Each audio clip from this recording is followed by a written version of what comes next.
Should be interesting.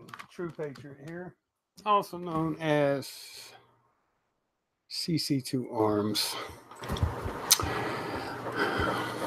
Try to get over here, see where my microphone is at, see what all this little electronic crap is doing at the moment.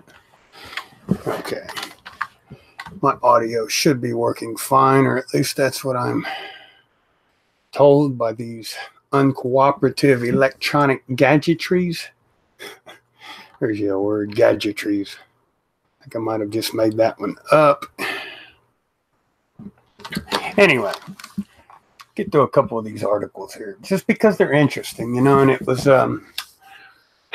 not to bore you with the details surrounding the scripted nature of your reality, not to bog your mind down with talk of such things such as synchronicity or things that could be ominous in nature or obvious. It was weird that the topic of medicinal cannabis popped up, 8 times today in the average day-to-day going-ons of my existence. Watched a television show. They were eating some medicinal gummies. Then all of a sudden, that show was over, and I was listening to a radio program that was talking about medicinal cannabis in Tennessee. Whoa. Popped on the so-called local news at 11 o'clock this evening in my area. There we go. We were talking about medicinal cannabis again. Finally watched the weather, which is about as much of the so-called news that I can handle. Turned the weather off, turned another program on. Of course, downloaded illegally, thankfully, due to having Cody. I don't watch television, and if I do watch a television program, it's one that I've downloaded off the internet. I'm a big fan of copyright piracy. That was for entertainment purposes only. I do not say that statement because I'm promoting or suggesting anyone promote or otherwise advocate for illegal activities. Although I try to do what is lawful and have never cared about doing what is legal, I don't suggest that others maintain that philosophy in life. But it was just neat how the topic of medicinal cannabis kept getting thrown in my face. Many of you know, unfortunately, I live in an area where a man can still go to jail for getting caught with a pack of rolling papers. Yes, folks, in the year 2019, we still arrest people around here for being caught with a rolling paper. That being said, I did scour the net and dug up a few articles with regards to medicinal cannabis. This is a good one. This is just basically, now I don't know how much headway this bill will get, especially considering this Bill Lee, this so-called governor that we have. Fucking idiot. But I can't say he's an idiot. I'm sure he's doing exactly what he's told to do. But he has taken a public anti-medicinal cannabis on any level stance. Openly. I mean, he has openly been animate against anything involving cannabis of any kind. He has also said that he would veto any bills that came across his desk that in any way involved medicinal and or recreational cannabis. That being said, this article will give some background to this other article that I'm going to read. State legislators have proposed a bill that would allow the growth and distribution of medicinal cannabis, saying the legislation will promote economic growth within Tennessee's agriculture sector, as well as help alleviate the ongoing opioid epidemic. As many of you know, folks, we are plagued in this part of the country. Opioids probably kill more people than cars do around here. The bill, co-sponsored by Senator Janice Bowling and Republican Representative Ron Travis, as written, would allow qualified patients to obtain a medical marijuana card if they are diagnosed with specific medicinal conditions. The keys are all in the wording. Anyway, currently 33 states have adopted medicinal marijuana legislation, and similar movements are popping up all over the South.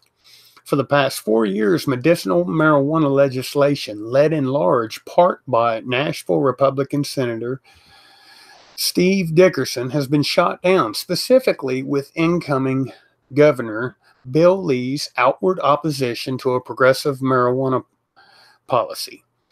Critics worry there won't be enough traction to move the bill to adoption.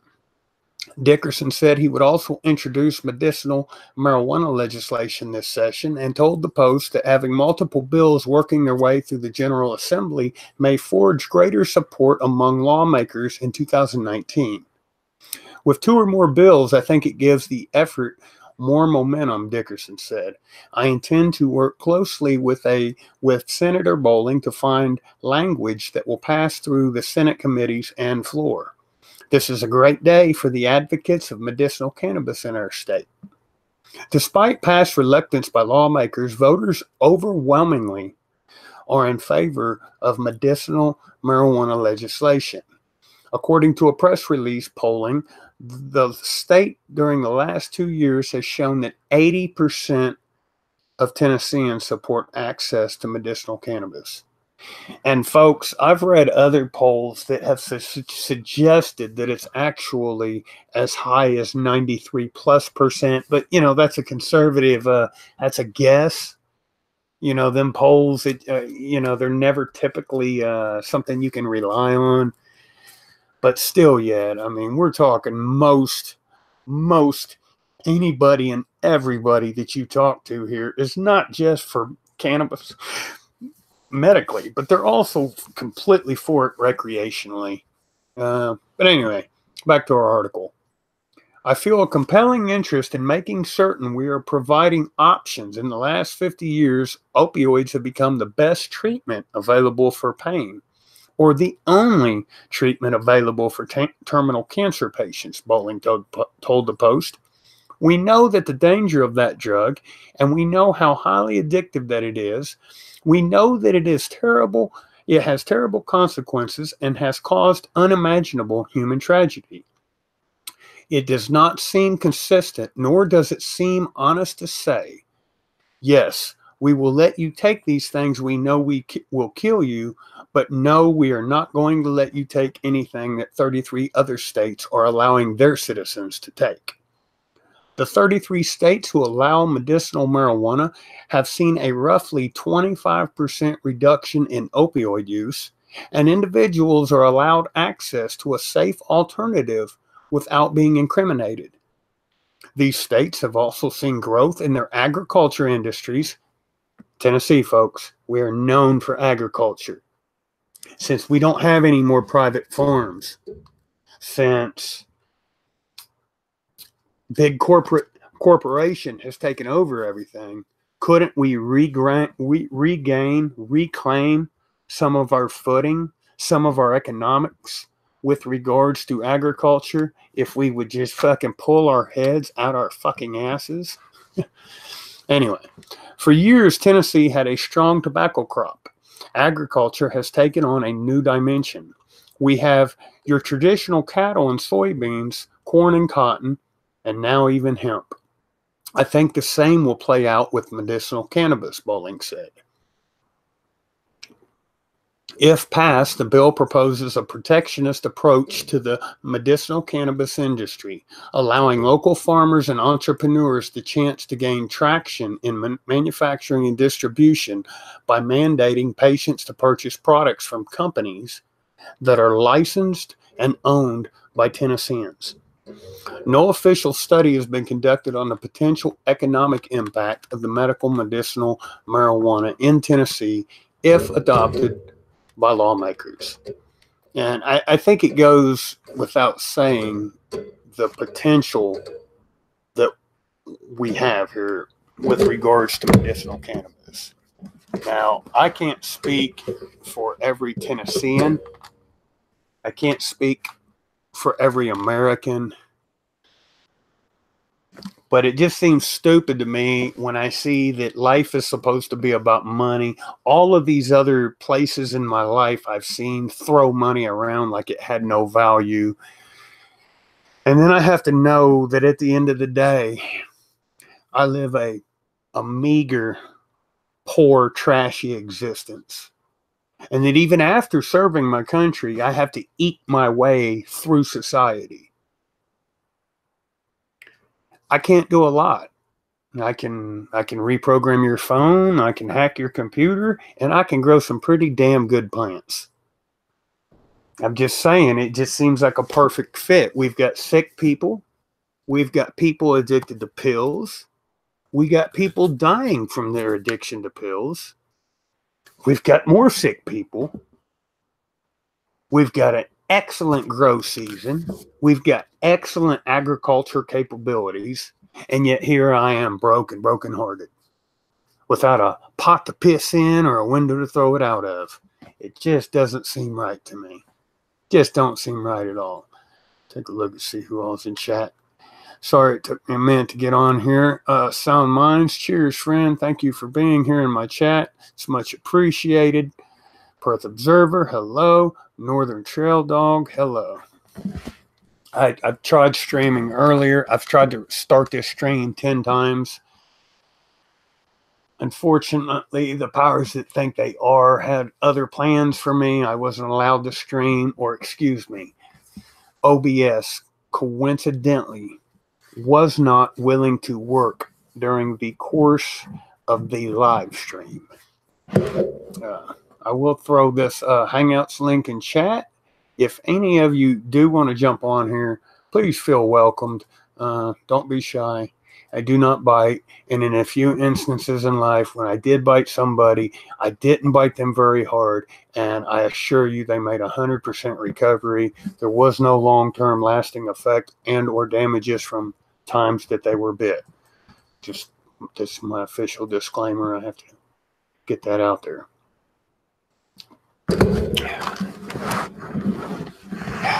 I have to read on this medicinal cannabis legislation.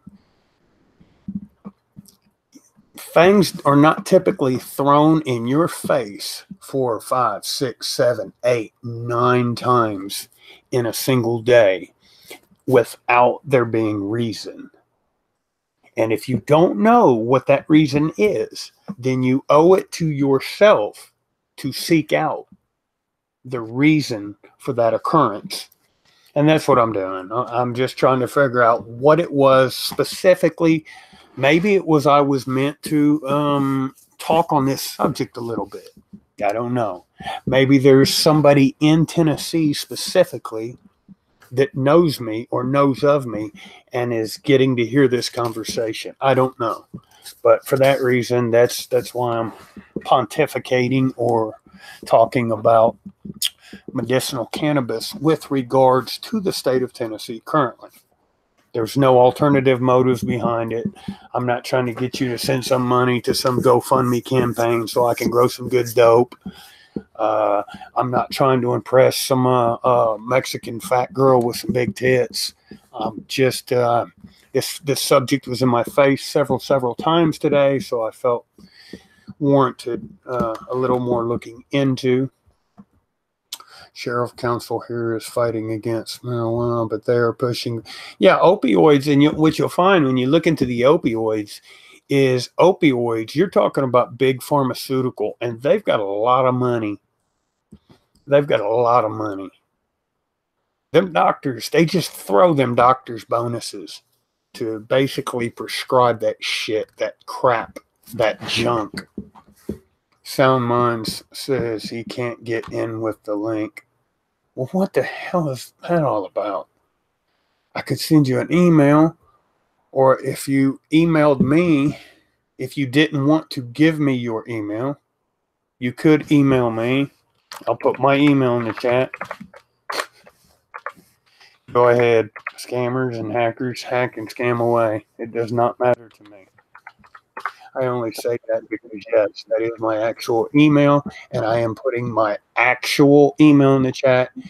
If someone has a problem jumping on Hangouts but would still like to jump on Hangouts, send me an email. If I get it in the next minute or two, I'll happily put it in. Send you a link via Gmail, Google, whatever the heck. Apologies. How you doing, mate? I'm doing good, Donna. How's it going this evening? Yeah, it's all good. We're hot down here, but yeah, apart from that, we're good. Things are good. What can I say? Bitch, but hey, really? Why? Sound Minds is trying to jump on this Hangout, and apparently they could not use the link. I must have posted a broken link. Well, I don't have, for some odd reason, I don't have an option showing here on the main page to invite, because I could actually send him an invite. Hang on a minute. Let me see if I can do it another way. It's not even, okay, hang on. It ain't even offering me no option to add anybody, is it? Well, yeah. You can't invite either? Okay, let me try another link. It does give me another link, but I perceive that's going to be the same link that I posted in chat earlier. Maybe that's a better link. I don't know, Sound Minds. That might be a better link. I'll post that one. I'll remove the prior one. I will remove my email. That's been enough time. Someone could have screenshotted it, so I'm sure they have it. Sounds, go back into the other, you got it? Tell me if it works.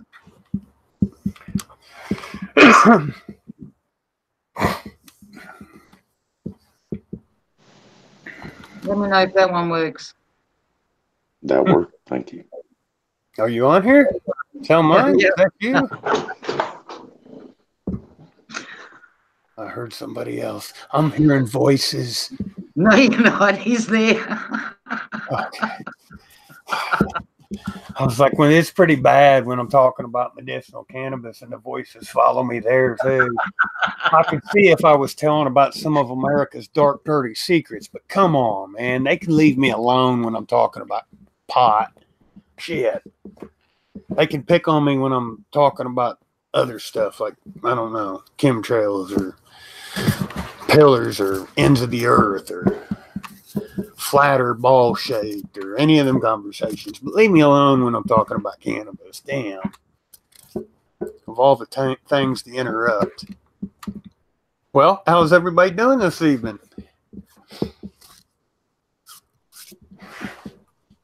Just peachy. I don't know about Perth. I heard she's been baking probably out in the sun. It's hot over there, huh, Perth? Yeah, I did my tanning. I did. Got to tan that ass. It's actually been pretty hot here today. It's probably 70 right now. At night, it's 70 degrees Fahrenheit at close to 2 a.m. Eastern Standard Time.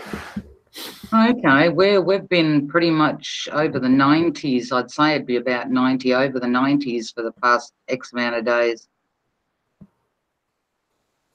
Yeah, it's been nasty. The weather's just, they keep us bouncing around. Oh, they do, mate. They do. I mean, we were hot the other day and yesterday out of nowhere. Like, I had blue skies in the morning.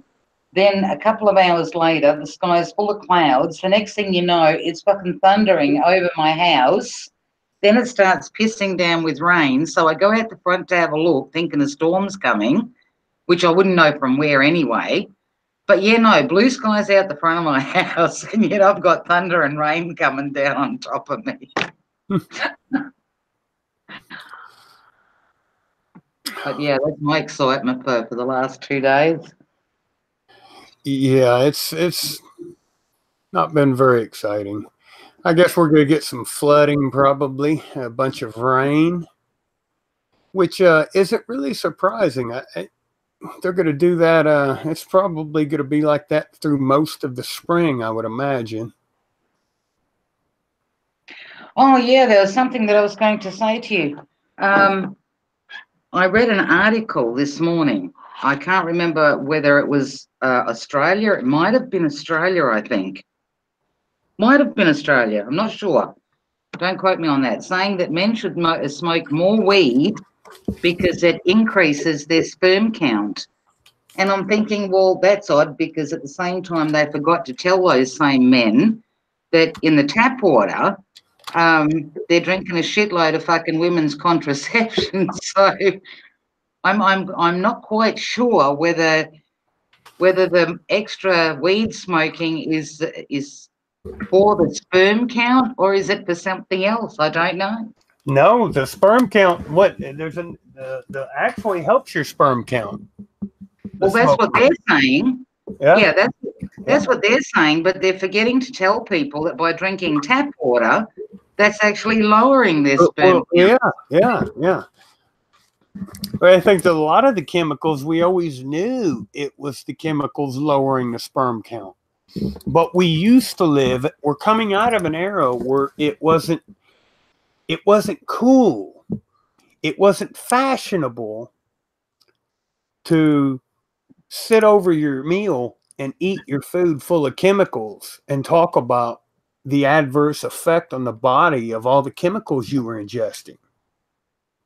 So they would have to find creative ways to blame all of these symptoms on other things. Well, my wife, we've been trying to have a kid for 20 years and I can't get that bitch pregnant to save my life. It's because I smoke too much pot. That's what it is. It's all that pot I smoke. Well, no, it's probably, the foods we eat. No, can't talk about that though. We got to blame it on stuff. They always have to have a reason for things. And what better of a way to hide the truth than to, take away the things that people enjoy and make the things that people enjoy be the patsy for all the bad. Seems like it's pretty common now where it seems like every other day they come out with something that completely contradicts what they said the day before. Yesterday lead paint's bad for you. Today it's good for you. Tomorrow it's bad for you again. And it's over and over. They just keep us, running in circles like a rat in a cage. Little hamsters on a little hamster wheel. We're unable to pay attention to what's going on because what's going on is subject to change so often. Your psyche doesn't have an opportunity to acclimate to find any sense of normal.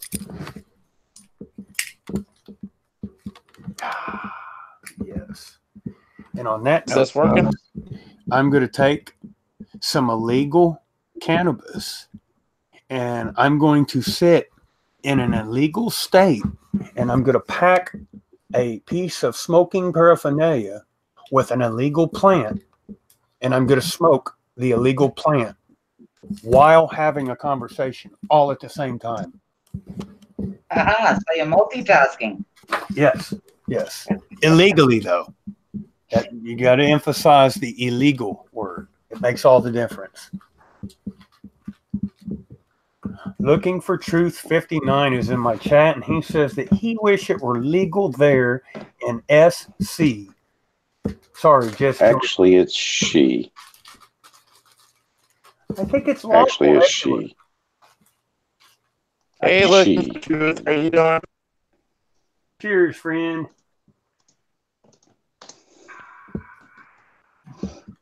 Yes, this is still a little bit of Master Kush. As you can see, I'm almost out of that. It was a lovely flower, and I feel so blessed to have been afforded the opportunity to partake in part of this plant's life, even if it was on the going out side of things. How you doing, Northern? Hey, can you hear me? Yeah. You bastard. I get in here. The sounds, what's new?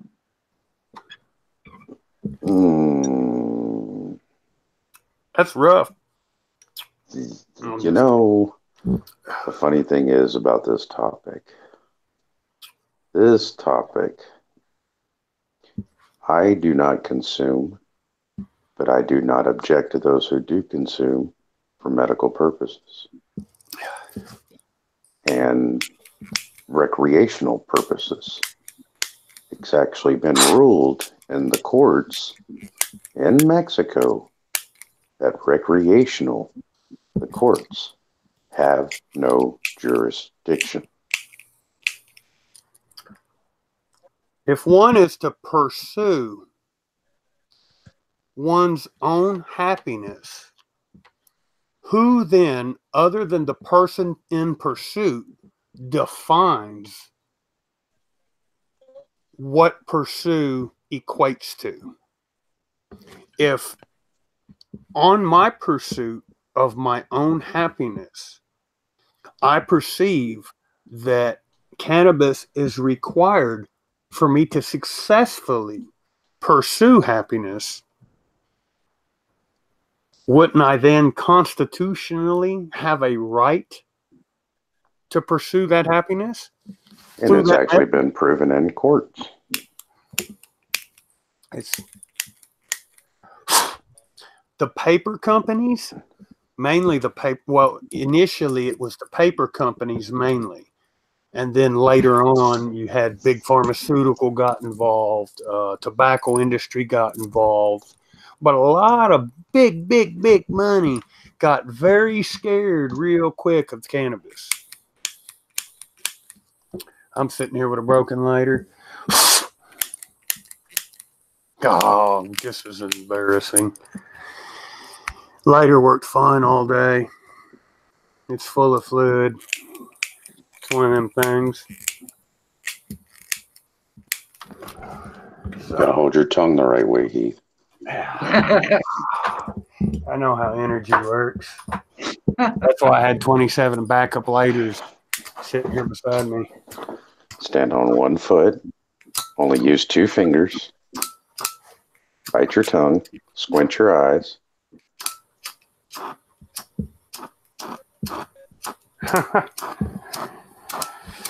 This is. Now you guys aren't.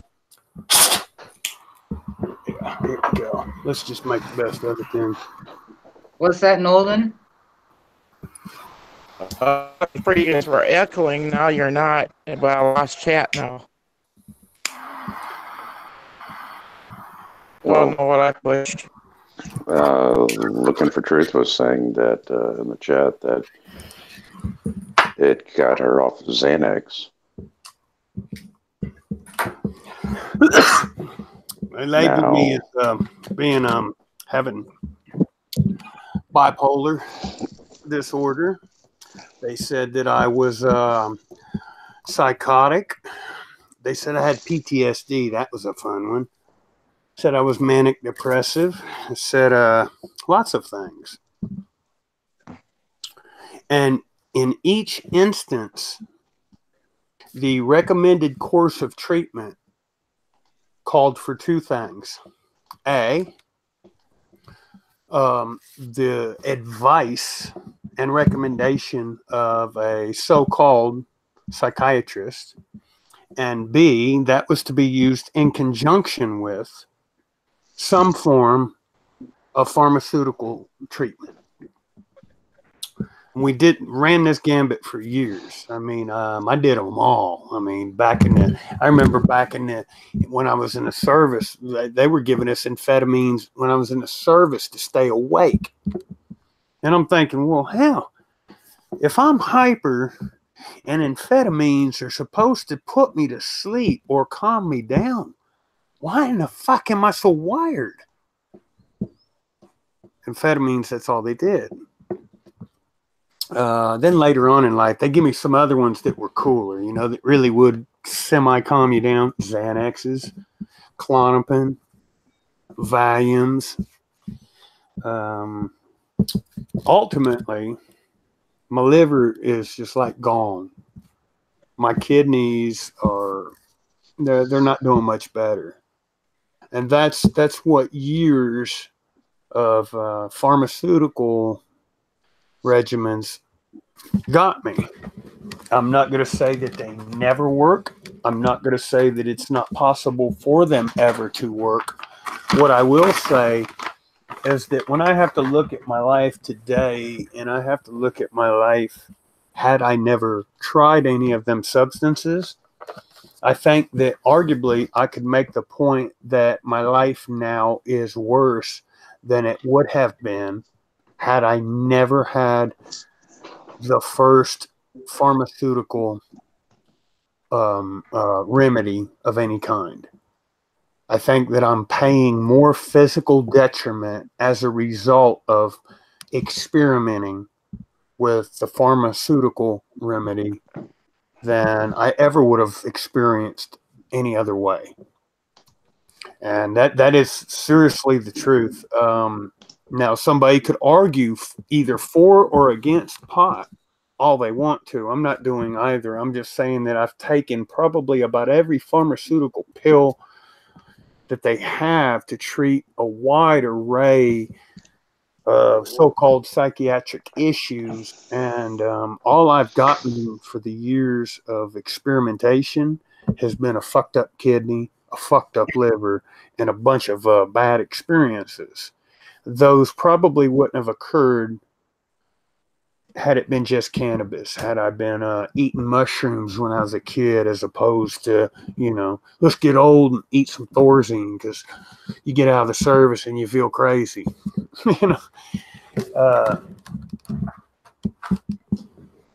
And when you look at the long term, let's compare safety. The average person that consumes a pill, it doesn't matter what pill, let's say any pill, an aspirin. What's the long-term scientific data say about a person that eats aspirin for 100 years? There isn't none. How about 60 years? Do we even have data that goes back that long? No. But when you look into cannabis, cannabis has been being used as a form of medicine for the human species and some animal species for thousands of years. What pharmaceutical equivalent is there that we can compare, do the whole fucking apples and oranges comparison with? There's just no equivalent. There's nothing that we know enough about to be able to say, hey, that's safe or that's potentially safe. Whereas with cannabis, what is right here growing naturally, we can look all through mankind's recorded history and find evidences of times in which it was considered to be a medicinal treatment.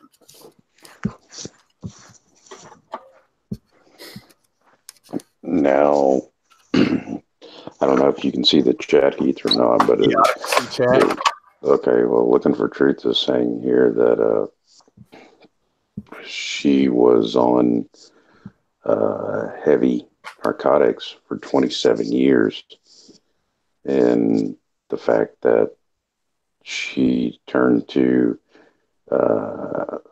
marijuana and kicked all the narcotics after 27 years.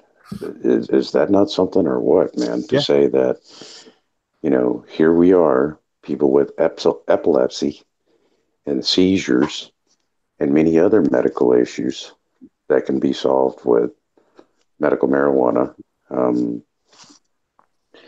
And yet they want to say, because of the fact of they can tax something, that now it's all of a sudden safe. How many deaths is there yearly just in the U.S. with alcohol? I don't know, but I know that with regards to opioids in my county, we've had a total of 13 in the last 29 days. 13 opioid related deaths in less than a month's time. And you know what's sad about that? It's been a slow month. And unfortunately, I mean, I live in an area where it's a weekly thing.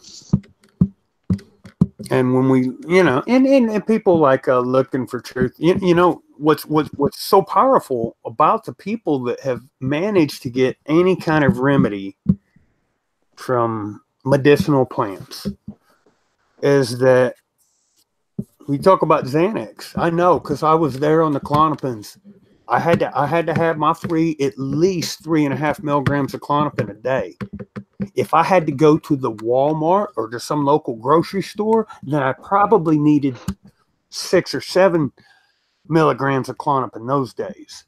Because getting around people, I mean, I'd rather kill somebody than look at them back then. And it wasn't even just the getting off the pills. It was when I made the decision, hey, man, these pills ain't doing shit for me. This is not helping.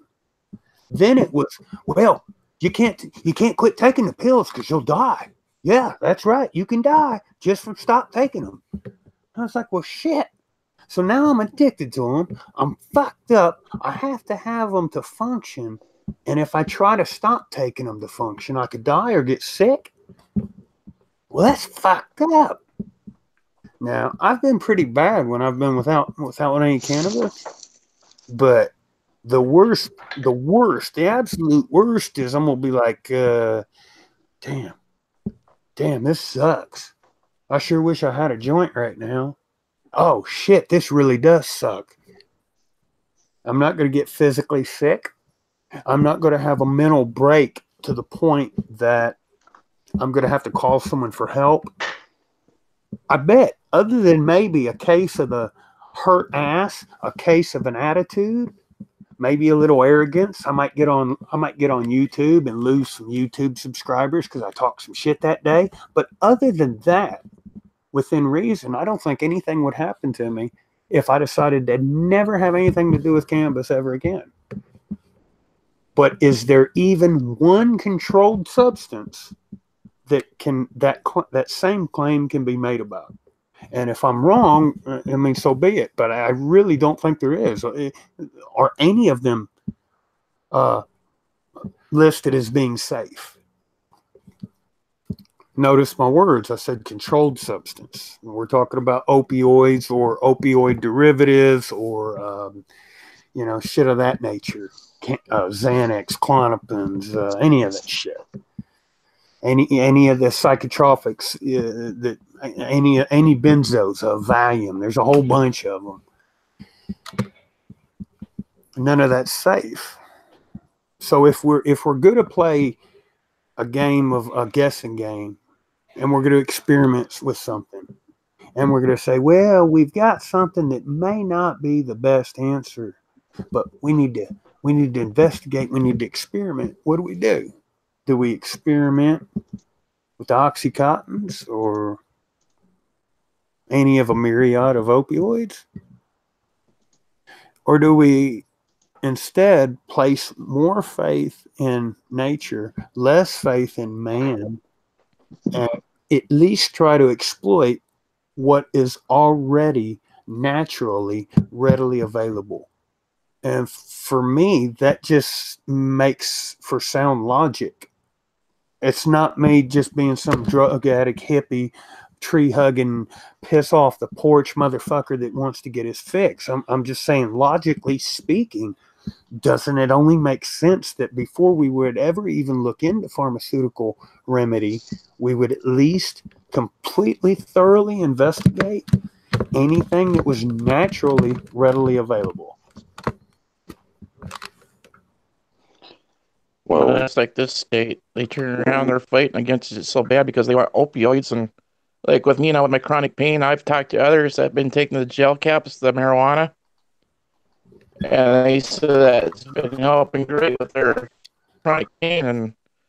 And they won't, the sheriff's council is fighting against it so bad that they want to push opioids because they say if they allow capsules to be here that kids will get addicted to the marijuana. Well, I think it's the other way around with opioids.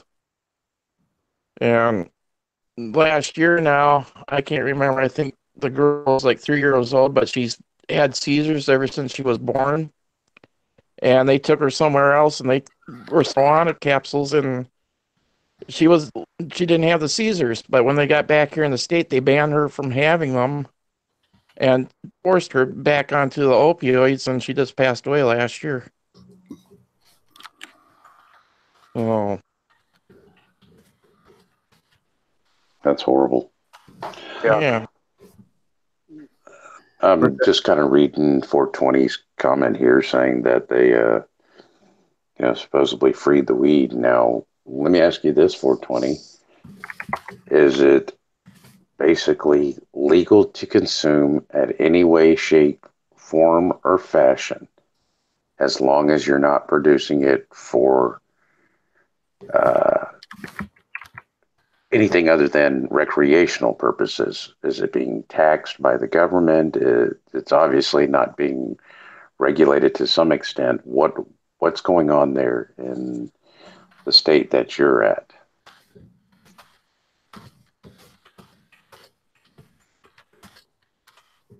And there's a reason why I asked that. Now, we have covered this topic elsewhere, and the aspect of it all, stating that if the courts, even in Mexico, because if most don't know, that Mexico, Canada, USA are all one. Because granted, we are all basically under international law in many ways. And if Mexico has stated, now this is the same country that says that we need to put a wall up with the USA to keep the drugs out, or to keep the drugs in, or to cut in, to keep others from cutting into the government's profits.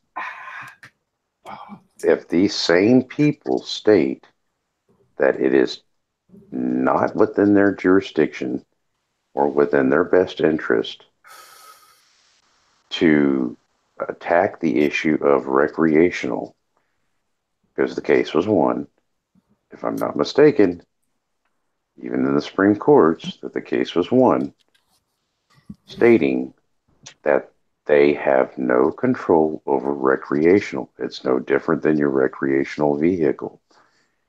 Technically speaking, if you choose to drive an ATV out on a road on your property, or out, should I say out on your property, not road, but even if it was your own road, you would not have to have insurance on that ATV.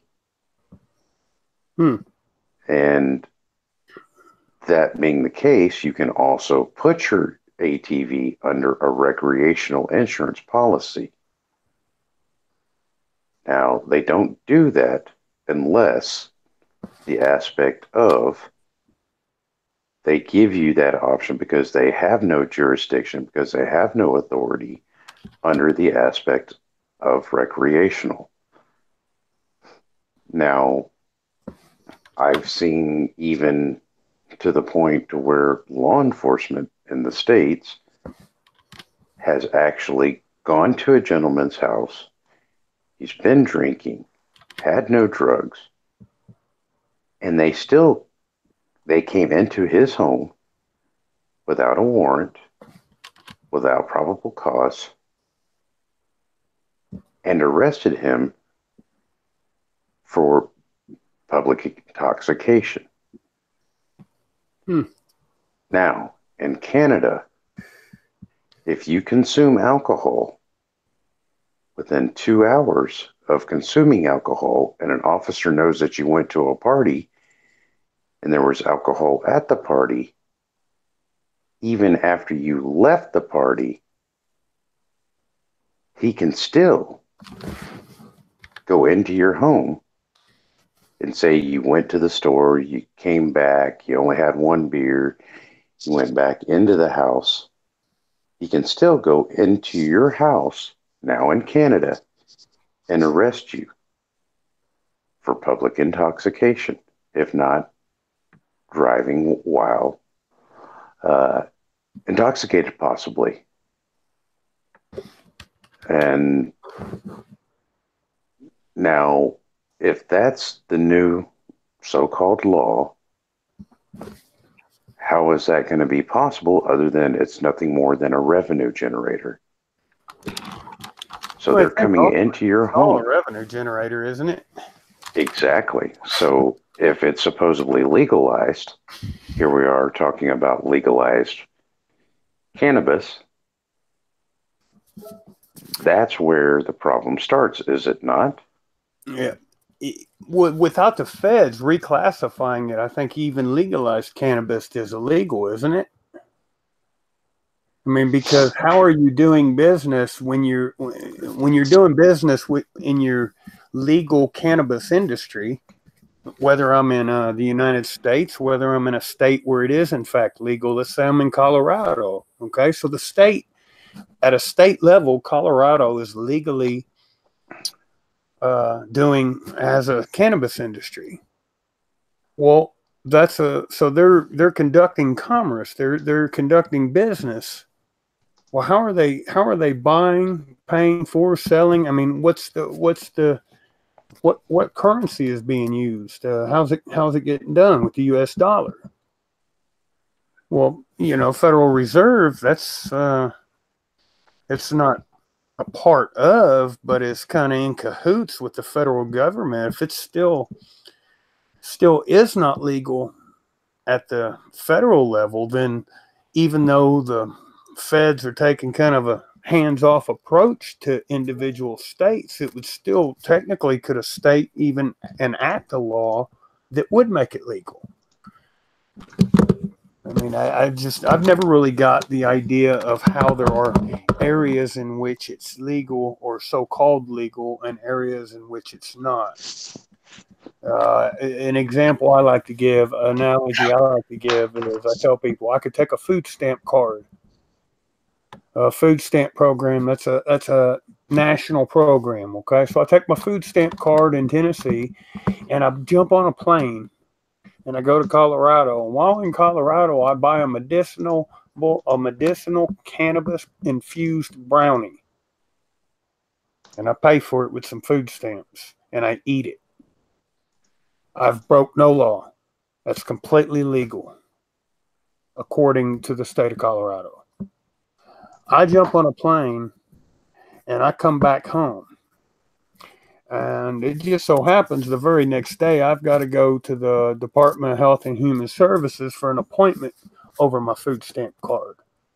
Well, I could be literally charged with both a state and a federal crime for what I did, because I made the choice to come back to the state of Tennessee after doing so.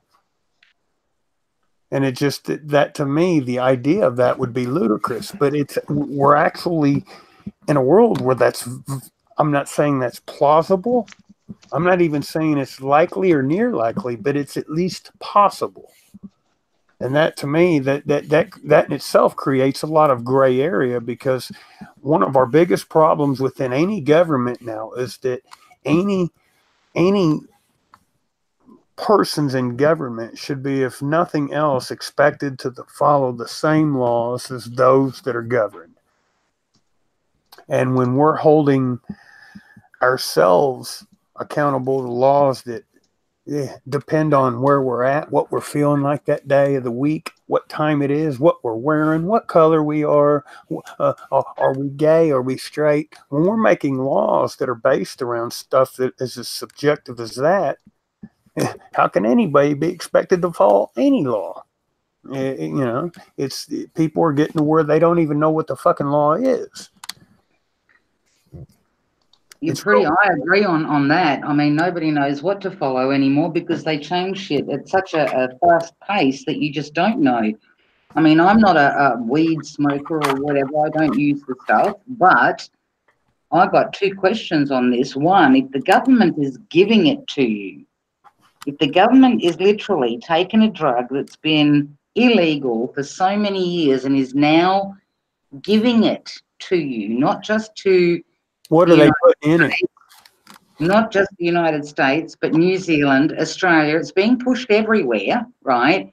My question is, why? Yeah, that too. Because they are not giving it to people so that people can either get better, or they're not giving it to people so that people can be happy jolly. There's a fucking Donna, you're being a pessimist. Know that they're giving it to us because the government has been called a bad guy for so many years that they feel so much remorse and so much guilt. They feel so bad that for once they're trying to do the right thing, and you should stand behind the government. Yeah, no, I'm terribly sorry, but the savior does jack shit for the useless eater. I really, yeah, no, I got to question that shit, and I'm still questioning that shit, and there is definitely a reason why they're doing it. What's in it? But yeah, they're doing it for a reason. We're not going to know. We're not going to know immediately why, but it eventually will come out. People need to be careful. They need to be very careful as to why it's being given. And not only that, but in all the places now where it's legal, why are those people that were actually stuck in jail over having that on them, why are they still there? Why haven't they been released? Because if it's legal, why are they holding these people in jail? They'll argue that in some places the law is retroactive or not retroactive, and in some places we don't even acknowledge the law, and then in some places, well, the feds have done whatever they've not done, or it's just like all of the rest of government's policy. There's no straight fucking answer. There is no transparency. None. Sounds. It's just like your taxes. What you got? Has anybody read it? This just came across the news. I'm going to try to get more information on it for you. This judge that got pulled over for drunk driving, she couldn't hardly walk when they got her out of the car. No citation, no nothing. Tomorrow she's going back to work as a judge, and when her court case comes up, it's going to be done in her courtroom. Yeah. And if she's a sessions court judge, even if she is found guilty and convicted in a court of law and sentenced to jail, as long as she gets done all the duties assigned with her bench, she doesn't lose that seat. The only way to get her out of office, is to run against him or her and beat them. No, it was you. Judge, there's no term limit. Yeah, and if it was you or I, we'd be spending the night in jail there. That's and yeah, I did hear something about that, Northern, to the point of saying that it's actually it goes all the way back to conspiring.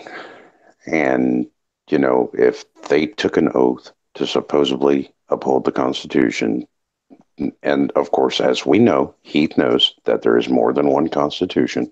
Mm-hmm. And that being the case, depending upon which Constitution, and if she states that she is acting under official capacity for the people, then she is now in breach of contract and dereliction of duties as well. Then it turns upon fraud on the courts. And when you start getting into fraud on the courts, which is what happens on a regular basis, it's not fraud upon the courts, it's fraud on the courts. And that being the case, that it also then goes back to the conspiring, because you have two or more conspiring together. And can't she be held criminally liable for breach of an oath of office? Absolutely. Now, okay, now most people forget this one. Hey, Pawpaw Tabs, I see you in chat. Thank you for being here, friend. Welcome, Pawpaw. Now, at the same time, let's think about this a little bit further. Don't the courts also deal with drug cases? Yes. Okay. That's kind of Now, like a monopoly or something. They're like under RICO status. They're like king. there you go. You just hit it, Heath. That's organized Rico. crime. Isn't that like isn't that the definition of organized crime? Absolutely. Big, powerful people in big powerful positions, and they get together and they get in cahoots and make the same laws against us that they then find us guilty for breaking. Wow. Now, okay. And then if you really want to get crappy with them, you tell them, they say, well, you're going to have to pay a fine. Well, I don't know if you and I have discussed this before, Heath, or not. Send them a bill. Send them a bill for all the hours that you have to work on your case too. Yeah. If they agree to a contract. Yeah. But now, understand this. Isn't money a form of fiat currency? Yes. Okay, we all know that. Now, it's supposed to be. Well, the state still has failed on its duties. Absolutely, you're getting to it right there. The state has failed on its duties to the people, which now goes into breach of trust. Yeah, you trusted them. A promissory note, and when I hand $1 to anyone, there's been a promise made to me that $1 is worth that amount in gold.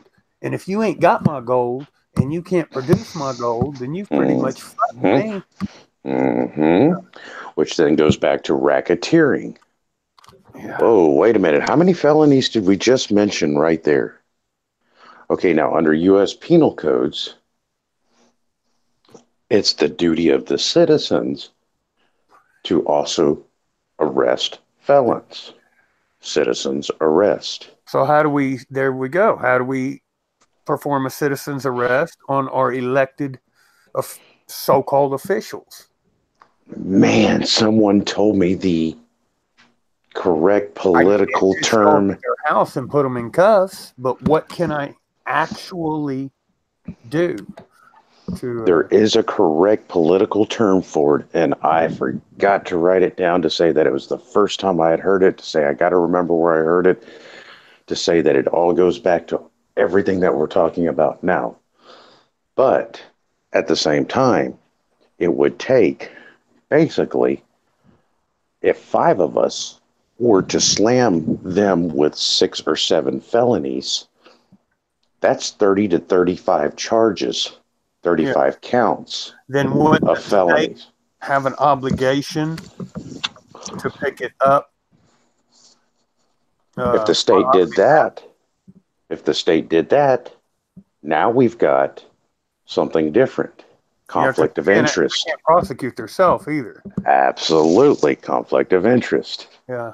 So do you see how we just basically crumbled everything that they did? Now, okay, and if we're talking about the RICO, which we're going with drugs and things like that, and if they're charging people for, let's say, smoking a plant. I don't care if it was the grass out of your front yard or a plant that was growing in your flower bed. Let's say they were charging you for smoking a plant. Now, scientists have proven that it has medical value. Now, the DEA has proven that it has, or has stated that it has no medical value. The DEA has not proven its facts of its claim. Hearsay. And the burden of proof would lie with them because they're the ones. Absolutely. Spot on, Heath. Yeah. And so that being the case also, that if this could save people's lives to the point of giving them their livelihood back, isn't that part of the oath that they took to protect life, liberty, freedom, property, blah, blah, blah, all that stuff? It would require them to recognize the fact that they are both duty bound and honor bound. Mm-hmm. And if they can't if they can't hold themselves accountable to the office that they're representing, then their honor and their duty both go out the window. And they would Correct. have to get rid of themselves. They basically have to take themselves out. Now, I have heard that you can impeach. So I'm not too sure on what level that rolls on some of these judges. I went with, and of course you can always request for another judge for not such a biased court, possibly due to the media defaming you in regards to your case, which is always how they do it. They try to not publicize high profile cases so that the jury is not tainted in any way, but we all know that the public defender basically does nothing other than play both sides and get paid by the state and you. The way I went after a judge was the fact that they the first thing I tried to do was attack them via the bar association, and I got nowhere. They take care of their own. I'll just leave it at that. Well, the next time, same judge, they have this thing that's called the Association for something rights and responsibilities. As an attorney practicing law, they are they're governed by certain, I don't know, I guess you could call them rules. And when I got a hold of the board for that, professional responsibility, I can't remember the name of the agency. I was able to file a report with them, and depending on the findings of that court, they have their own court, then they can approach the bar association on your behalf. And they can basically, hey, look here, we recommend this person, they're look into this person, so more or less. And it ultimately never went nowhere. There again, it really just pissed the judge off. But he did end up ultimately ruling differently than I think he would have ruled had I not took that route. I didn't go as far with it as I could have, but they are sneaky fellas. And that's where it goes back to, as we know, that the Bar Association is tied to treason. But here nor there, this goes back to the court systems of stating that they have jurisdiction. Do they really have jurisdiction over your body, your persons? Okay, they have jurisdiction, as we know, as of the straw man, as it's called. But even as a straw man, they have still the burden of proof to prove that your identity is that fictitious name on a piece of paper. So if I identify myself as a man or a woman, they now have to somehow figure out, is that true or false? Well, of course, they're going to identify you as a man or a woman if you're standing in front of them and it's obvious. None of this transgender stuff to say that the transgender stuff, I mean, no offense to anybody out there, but even at that, it's all part of taking away your freedoms, your liberties, your rights, and then some. If they put you in category XYZ LMNOP, it's no different than being Republican, Democrat, socialist, or whatever the case may be, whatever category they want to put you in. And that's just another way of division, divide and conquer, to also take down them. Because if you were to go to a foreign country, we know what would happen if you were even just homosexual, much less transsexual, or much less, whatever the case, gender neutral, whatever you want to identify yourself as. No offense, just stating the obvious, what they do to those in other countries of that category, as they put it. And it's not very pleasant. Now, when we start talking about going back to the topic of cannabis, and here we are stating that someone with no authority to say what's good or bad for your health to say they're doing it to protect your safety, or doing it out of mental evaluation to say that nobody mentally evaluated you, to say that they're claiming authority over you. But then again, they have fraudulent documents stating their information to say that even the FDA has even stated that marijuana obviously has medical purposes. If not, they wouldn't be trying to legalize it and turn around and sell it back to you, even though it is a GMO product most of the time now, that we know what GMOs does to our body. And that being the case, that here we are fighting good with evil, and we know we're never going to win. But at the same time, they're also aiding crimes against humanity,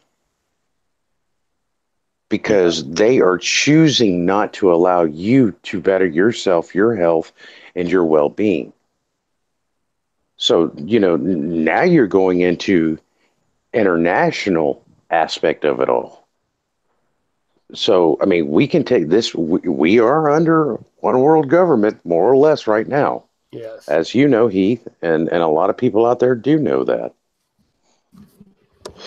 So can we see where we have already poked holes through everything that they just stated? And for them to say that legalizing something is going to make it right and legitimate, not true. Taxation is wrongful extortion. I think they're just giving themselves more wiggle room with regards to taxation. I think it granted, it might be on a vast scale, but I think that they've I think they're in cahoots with the drug cartels, and when they started realizing the amount of money that could be made if they were to lessen their stance on cannabis, I think that the greed went to their head, and I think that through legalization they see it as a way to it's just another way to exploit the working man. And they figured, well, most of the working men smoke pot. We don't seem to be busting as many tree hugging hippies as we did back in the 70s. We've lost some money with regards to the pot industry. And since we've got all these illegals, so there's dope everywhere, well, let's just jerk it. We'll fuck the cartels. We'll fuck everybody. We'll turn around and make it legal, and we'll tax the shit out of it. And the thing is, though, Heath, I think another reason that they're giving it to everybody is, I mean, they can see that people are starting to wake up to a certain degree. Obviously, I don't think fast enough. Obviously, I still think, we're way too divided to ever friggin' come together completely. But if they're going to control this and they're going to sell it, obviously it's going to be GMO, like Sound says, like everything else is GMO. How many people, just stop and look, how many people that actually smoke weed are going to grow their own? How many know people that are growing their own at home that is your original, a non-GMO product per se? Majority of people that smoke it are just going to go out there and buy it. You know what I mean? It works for the government because all that GMO shit is going back to people's body via weed, via, you know what I mean? If I don't grow my own food, how am I going to eat? Your savior will drop leaflets saying, "Please visit your local Walmart." I get what I mean, it's just it's unfortunate because people should at least get to the point where they're at least questioning things. You live in a world where in some places getting an abortion at 9 months is not only acceptable, but the law is set up to allow you to do so. But at the same time, if you get caught treating a family member's cancer with the flower from a plant, you can be put in prison in that same place.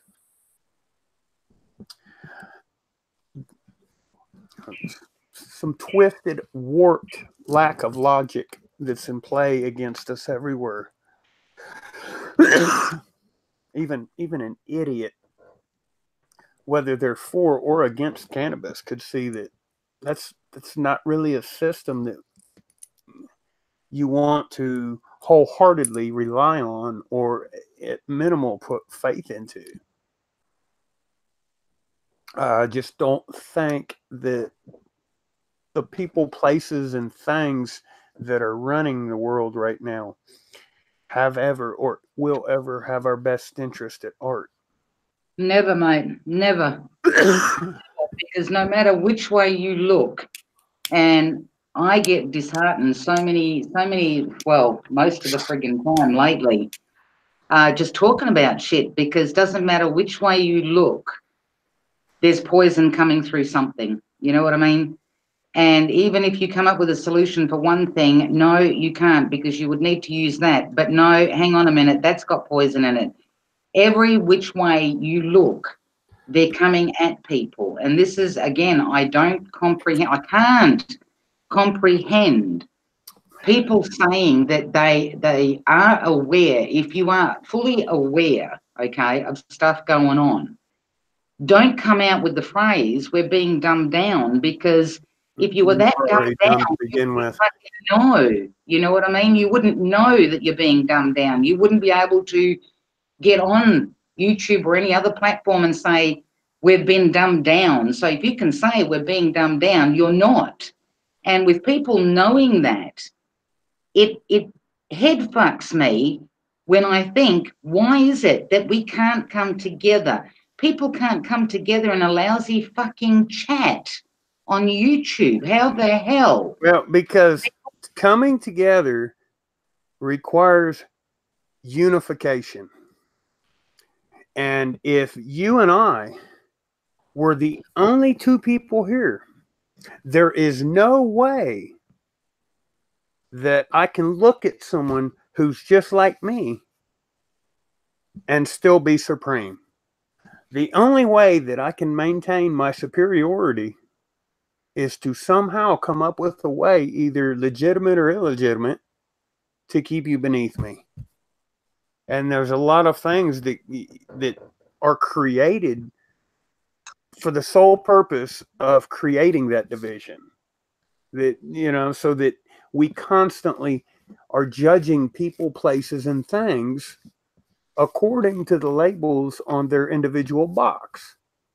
Well, this person, they don't make near as much money as me. Therefore, I can only deduce that I'm better off because I got more money.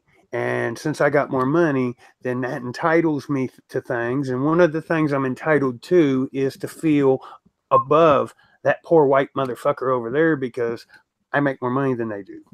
And if you don't like that box, there's a whole lot of other boxes. There's the fat bitch and the skinny bitch. You know, me, I got little tits and I'm a little bit stick figure, but guys are more angst to find me physically attractive as they are that big old fat ass over there. So for that reason, I'm so much more better than that big old fat ass over there. And there's all this division. But yet, then if you think in terms of the opposite, let's focus on what unites us and how we are alike. And yeah, that's excellent. That's an excellent philosophy. But where do we see it practiced outside of nature? If anything, it's discouraged against. I've never once seen not one single YouTube live stream or video about people putting their pants on the same way. I'm talking like take 20 fucking guys, line 20 guys up in a line, get back, have the camera set back to where you can record all 20 guys and have them put on a pair of pants and do that as a video. I say that, and that sounds fucking retarded, I admit it, but at least I could say that I know all 20 guys within reason are going to put their pants on the same way. So that is something that is a unifying factor. We put our pants on the same way. Is that something we emphasize? Is it something that we go out of our way to illustrate each day? No, that's weird even thinking about it, man. I don't think about people and how they put their pants on. I don't give a shit. But we do care about this person makes more money than you, or that person makes less money than you. Those are two things that completely separate you from that person, but yet it's something that you'll think about at least 10 times in a day. Whereas the things that unite us are the very things that we're taught to never even contemplate, let alone emphasize. What likenesses or similarities do we ever emphasize? Well, I guess, you know, the big titty blondes, those are popular today. Yesterday it was the, you know, the short little this or that, or this car is popular this week, that one's popular next week. But we don't ever focus on the things that unite us as a person. Those are the things that we would want to see more of. Something that would be virtuous or righteous. You know, maybe it's guilt.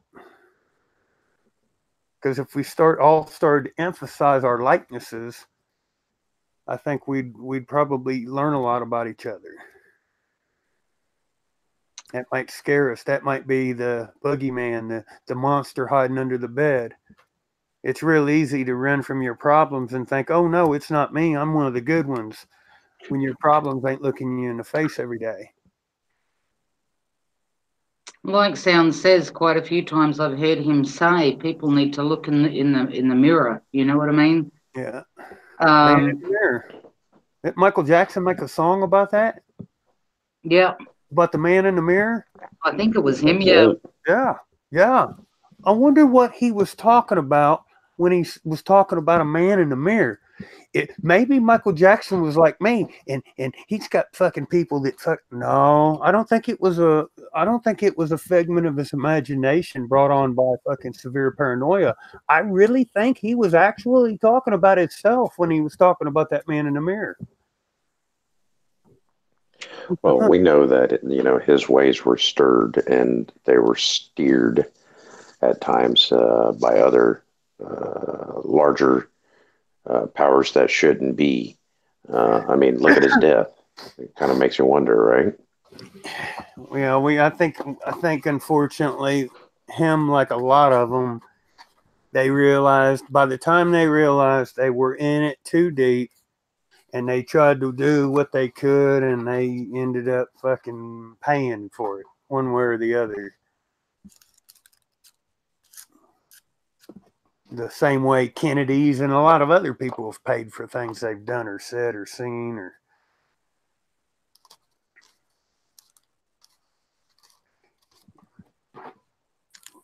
I think that it's odd that we'd even have to have such conversations. I mean, if nothing else, if a man is walking through the woods and he sees a plant growing, where does the laws that govern what is nature or what is natural? Oh, there's some etymology for us all. Nature, natural. Doesn't it trace back to something like comes from God? And I'm not being spiritual or Christian. I'm just saying, if we looked at just the linguistics, doesn't that literally translate to something from God? I don't know. But anyway, so a man's walking through the woods and he sees something natural. Where does the laws that govern that and man's law start and or stop? Can the man look at the plant? Can we make laws against the man looking at the plant? Can a man bend over and smell the plant? Can he reach down and touch it? Can he eat it? Can he smoke it? Can he take one home and give it to a friend and have them do the same? Can he grow it? Can he replicate it? Where do laws that govern nature stop, and man law intercedes and starts running shit. And how does that position come to be? Is that a position that we give to that governing authority, or is that a position where, like a lot of things, they're just usurping our power from us, taking it without our consent? Hey, we're bigger than you, and we're gonna run this shit. That kind of thing. And doesn't that go back to the law of the land? Yeah, or common law. Yeah. You think, why is it common? Because everybody knows what it is, or at least we used to always know what it was. That's why it was so fucking common. Because some laws, hey, if I'm walking down the road and I see your shit, as long as I leave it the fuck alone, there's nothing wrong with that. Your shit can sit just right there and be all right. No problem. It's when a man fucks with another man's shit. That's when the problem starts. No, that's called shoplifting or theft. We didn't have to have all kinds of fucking confusing ass words to describe it. We all knew what the fuck it meant. It meant mine. Keep your hands off of it. Common law. Now you've about got to be unfortunately college educated, and that won't even work because most schools that teach law don't even fucking teach half the fucking shit that you would expect a fiduciary or something in a similar capacity to know anyway. But nowadays you'd have to be damn near a college graduate to even loosely comprehend what is said or goes on with regards to law. They've made it to where they can pass these bullshit laws, and we would like to somehow feel obligated to support our civic duty. You know, I want to be a part of this process. I want to get involved. I want to do something. And then you get into looking at what it's required to, what goes into the passing of a lot of this legislation and who's behind it. It's daunting to say the least. There's like almost no easy way to approach any of it. It's anything but common.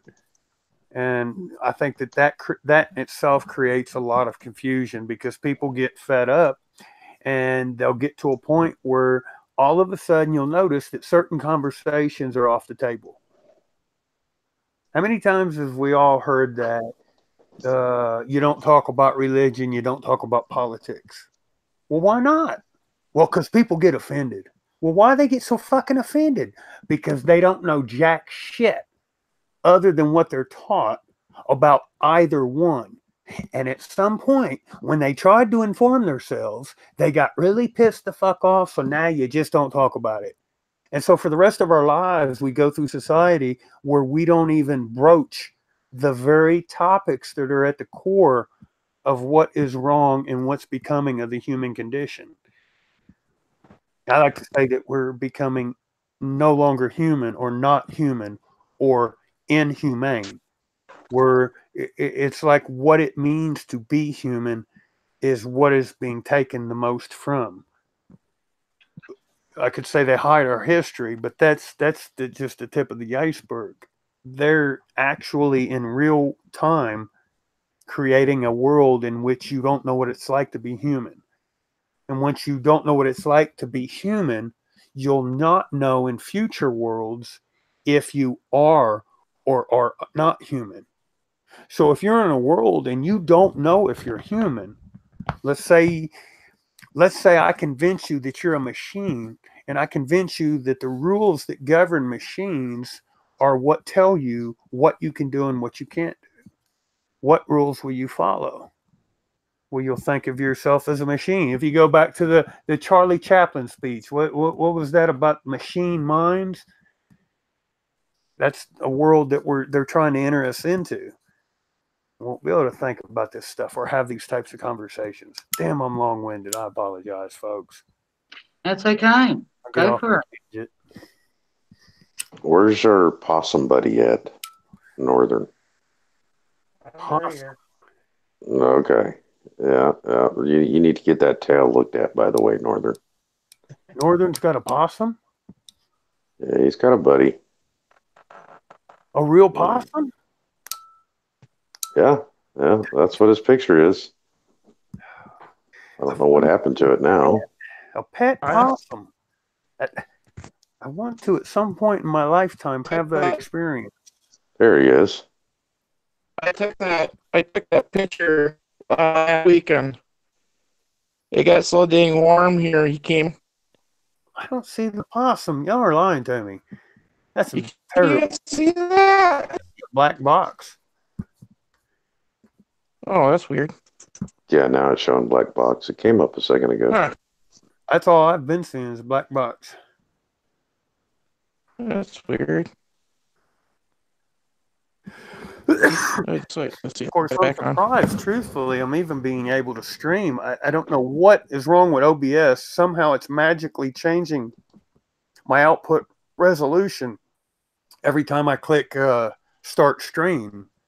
So from the time that the stream initiates to the time that YouTube recognizes that the stream has initiated, the resolution is going from 1200, 1280, what is it? I don't even know.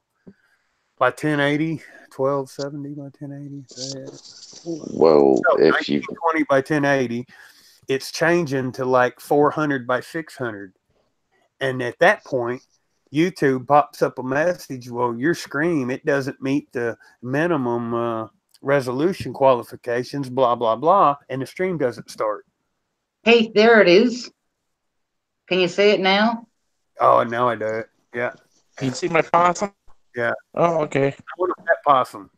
Yeah, I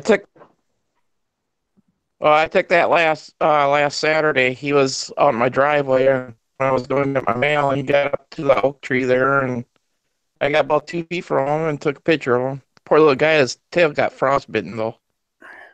We've That's got what it one that was, comes huh? on the porch and eats on occasion that's pretty neat. You can't really get close to him, but I have managed to get to where I can sit on the porch in one of the chairs. And if I leave the lights off and I keep my mouth shut and I don't make a bunch of noise, he'll come up and eat. And I can record video. I can just flash from the phone. I can record a video and he'll sit there and look at me. But then, of course, when I try to play back the video from it, it's always too dark and I can't, well, piece of shit phone. But I think that'd be a cool pet. More of an outdoor thing, you know. They eat mice. That's really good. So,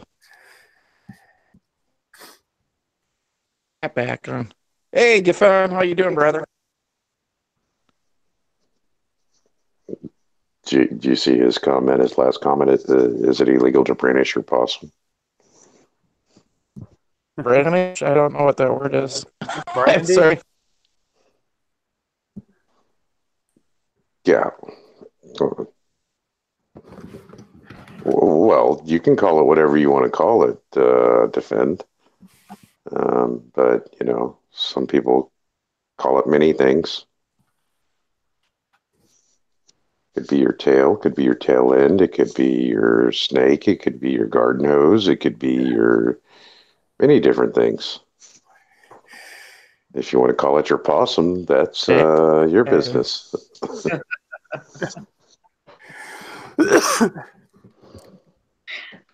Some possums have quite a long tail. We go thick tail. Well, that guy was just a little one, so I mean, usually around here they get up to be about 50, 60 pounds, and that one he probably only had to be about maybe probably 14 pounds, so he wasn't really that big. I That's worry freaking about him big. getting around the chicken coop, though. I have had eggs missing before. Yeah, they'll take eggs, but usually they won't touch the chickens, though. They don't touch the chickens, but I've had, now I do know that I've got a large king snake on the property. I mean, large, probably I don't know, 6+ feet long, probably 2.5 or better inches in diameter. I mean, There's your egg thief. It's a good sized snake. That's your egg thief, then. Huh? That's your egg thief. Yeah. Yeah. Yeah. I've been lucky. I've been fortunate. Here lately, I'll go out there and I don't know. It's gotten to be a paranoid obsession. But you figure I've lost, I don't know, 32 birds since last year at this time. So in less than a year or a year, I've lost 32 birds. You got feral cats? No, cats don't do it. Okay, because that's what used to take mine out was the cats. I had feral cats, and they were taking mine out. We've got a bunch of stuff. We've got coyotes, we've got bears, we've got hogs, we've got just Hogs will take them. yeah. I had that happen. I had a hawk try to come down and get one of the chickens, not last year, the year before last. And I was out doing some work in the front yard, and I had a young flock of bantams and silkies at that time, and I was letting that young flock free range for a little while. And I figured, well, I'm out in the yard, no harm, no foul. About that time, I seen this big hawk. Well, I figured, well, I'm sitting out here with these birds. That hawk ain't gonna do nothing with me sitting here. That hawk flew down and landed on a well house, probably 6 foot from me, and looked at me. I didn't know what to do. I almost shit myself. They're big.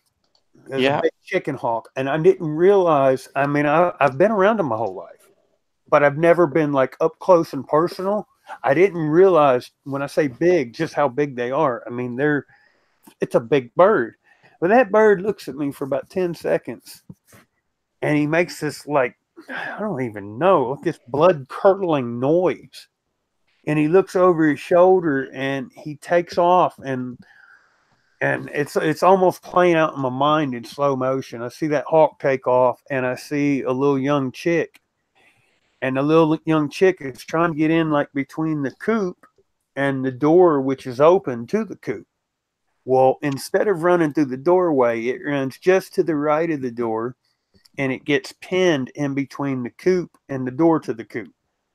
And I'm thinking, well, what the hell can I do? I'm not fast enough to get over there that quick.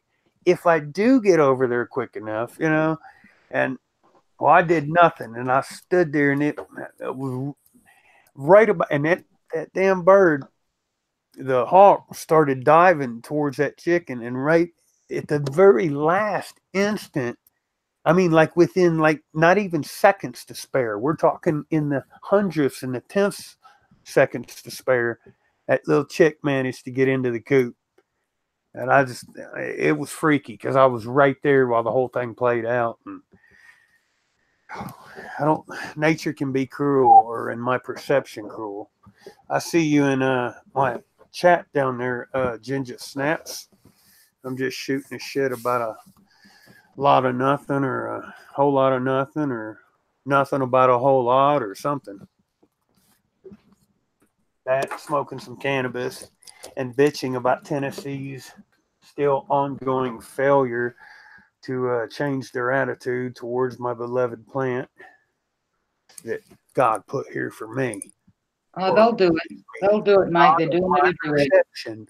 Put forth in front of me, of my perception, something of my perception to use or increase the likelihood of good health of my perception. Yeah. That's my disclaimer. But it's still illegal, so until then, I'm just gonna break the law and smoke it.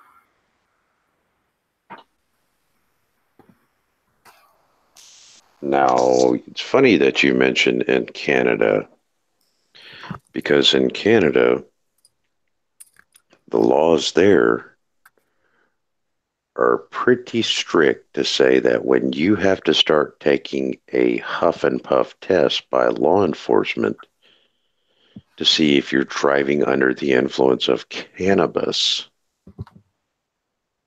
doesn't that defeat the purpose? Yeah. Now, it may be legal to smoke in certain locations, but it is not legal, like Keith was saying, to have paraphernalia on you. Yes, you could have the flower, the plant, whatever, on you, but you still will get thrown in jail, if not a very large citation, extortion fees for having papers, pipes, whatever, paraphernalia. They classify as paraphernalia.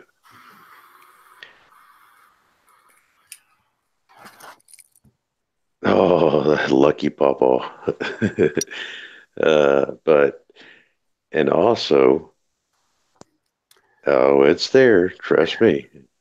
It's there in Canada. There's more laws than you think you really want to know, because there's so many loopholes there, and that's awesome. But now, then again, if you're, it's not as lenient as most people believe. Now, it may be where you're at because of the fact of if you applied for a commercialized license, now that's something different. If you're supplying to stores and things like that, that's entirely different. Granted, you're now in commerce. If you're in commerce, of course, you're going to be part of commercial purposes. And in some places, that is okay. But at the same time, there are some very strict laws, such as now what they're going to do is if you're under the influence, driving under the influence of cannabis, they will take a tongue swipe and things like that.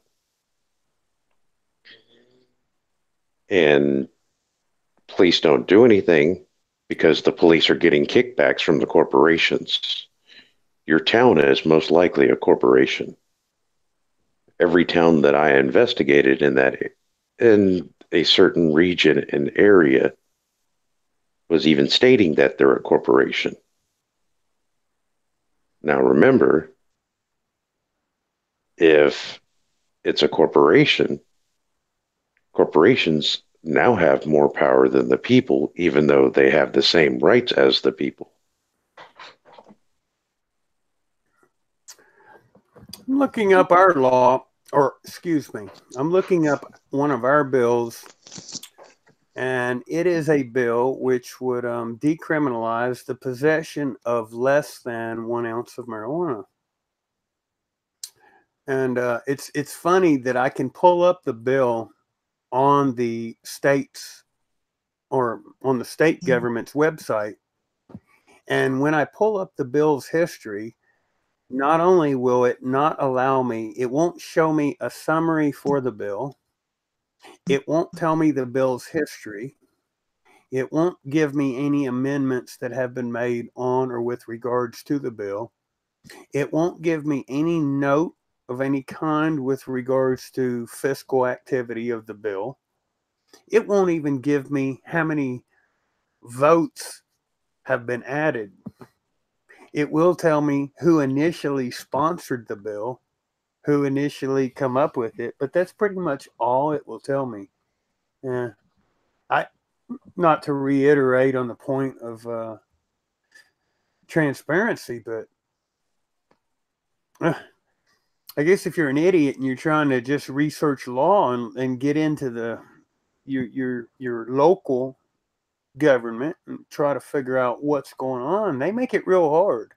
But now if I pull up the bill and do a Google search on the bill itself, let's see, let's just do that for shits and giggles. Since I'm not allowed to know the actual articles and different items that make up the bill, I'm curious as to what I'm allowed to know if I do a simple Google search. So I'm going to do that for shits and giggles. Now, if they are also considering, doing DUIs for driving under the influence of cannabis, granted, I'm not saying that that's something that people should do or shouldn't do.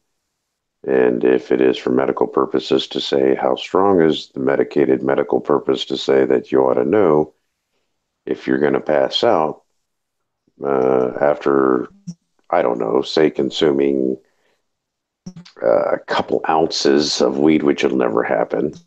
But yeah, it's just to the point of, when and are they going to actually say, well, now you're publicly intoxicated walking down the street? Yeah, this wasn't even a bill. This one that they're looking at isn't even a bill to in any way legalize anything. It's just a bill solely for the purpose of decriminalizing an amount. And it's there again, like with a lot of bills that you see nowadays, it looks like that what they're doing is it's basically a way for the counties at the county level to be able to have a revenue stream separate from the state. Or at least that's my limited perception. Okay, well, let's look at it this way. Let's say that even if we legalize it, all right, that's one thing. Legalizing it is nothing more than profits for the states. Even if we decriminalize it, that is nothing more than giving you what we know can be done. Why don't we altogether stop with the nonsense and get rid of all of that? Because technically speaking, at what point do they have the right to say that you can plant roses or not? It's a flower. And at the same time, if you like rose petal tea, isn't that your business? Yeah. Where does the state get their foothold? Absolutely. There should have been established boundary. I think that was one of the reasons that the original Constitution was worded, and some of the thought that went behind some of the wording was to prevent stuff from like this. I mean, you even if you had the need at a later date for a federalized government, that federalized system would still need some kind of, there would have to be something that would protect states as individual sovereigns as opposed to, considering them all as one. How about we just unregulate it? Yeah, states should be able to make and pass law outside of federal government. But how about we just unregulate it? Period. Yeah, I don't think states don't have any obligation to. Do we have to acknowledge a federal? The state has total authority over the federal unless they're taking kickbacks for political gains. And then that goes back down to the grounds of acts of domestic terrorism. Yeah. Because the state has the duty to actually protect your rights over the federal governments. Do they not? Yep. Paw Dabs is saying that he hears the FDA is going to attack edibles and drinks. They're probably going to strongly regulate it like they do everywhere else, which to me is even odd because I always thought that I just don't see how the Food and Drug Administration would have any authority. Well, And actually, they're acting under the color of authority. Yeah, because see, the federal government's on paper, it's against the law. It's illegal. So if the paper still, if their rule book, their own rule book says that it's not legal, then for them to regulate anything within that area, they'd be complacent in a crime. They'd be, if something's against the law, you can't help me do it. You still, that would make you just as guilty as me. And absolutely, they make up the fucking rules as they go, and they don't play by the same ones we do. Obviously, it's just have they ever? No, and it's mentally tedious. It really is. Because the more you, and maybe call me an anti-conspiracy nut. Fine. If people would do their own fucking research, I don't care what topic, pick a topic, and literally write names on the little Post-it notes, fold them up really pretty and neat. Hell, even get into origami, make some little bitty shapes and shit out of them, and get a fancy box. You can even decorate the box. Yeah, glow in the dark markers and shit. Even get fancy glitter on it. And throw all them little notes and Post-it notes in that box. And on each one of them, you wrote the topic. And pick one of them topics at random and research it. And what you find when you get to the area in which government's involved, and oh yes, government is involved in everything. When you get to that area, you'll notice the common denominator. Shit. Nasty, stinky shit. And no matter how much you tell yourself, it might be brown, it might be runny, it might smell like shit, it's not shit. Guess what it always is? It's shit. Every time. Your government is not your friend. Not only is it not your friend today, it wasn't your friend yesterday, and tomorrow probably don't look good for you either. The day when you wake up and your government is good and 9/11 was not an inside job, unfortunately, friends, that day's not going to come for you. That day is not going to be your savior. There's hope. Yes, there's light at the end of the tunnel. You can seek out the truth. You'll never find it, and it's a fucking nasty journey, but it's a lot better than the one in which you think that the government's your friend, because it's not. And then this goes all the way back to before 1776. Oh yeah, long time ago. Way before that. America even established to begin with.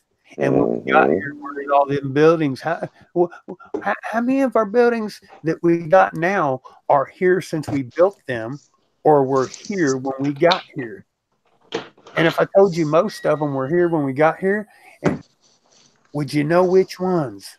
The average person will tell you, oh, that's just fucking crazy. We built all this shit. There wasn't nothing but some dumbass Indians, and they didn't even have guns.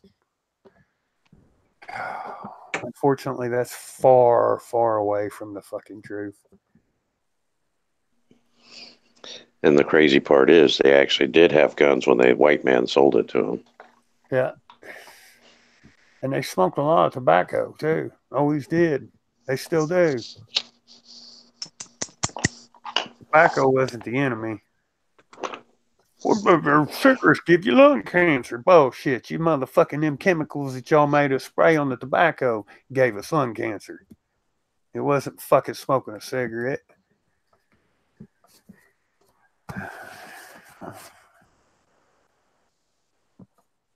Yeah, damn Bayer Pharmaceutical. Fuck Lilly Pharmaceutical. I used to live in Indianapolis, Indiana. I lived on 38th Street. I lived in a little piece of shit fucking apartment, not even 10 minutes from the fucking where they have the Indianapolis 500. My father at the time, I was a little kid, but my father at the time that piece of shit. He worked for Business Furniture Corporation. He set up, delivered, and installed steel case business furniture for a business furniture company. Well, sometimes my dad wouldn't drive his truck home. We would, me and my stepmom would take his nasty ass and we'd go drop him off at work. And when we get about 4 or 5 minutes away from the house, we get through an area going down, I don't know, I guess you'd call it the freeway, highway, interstate, whatever the fuck.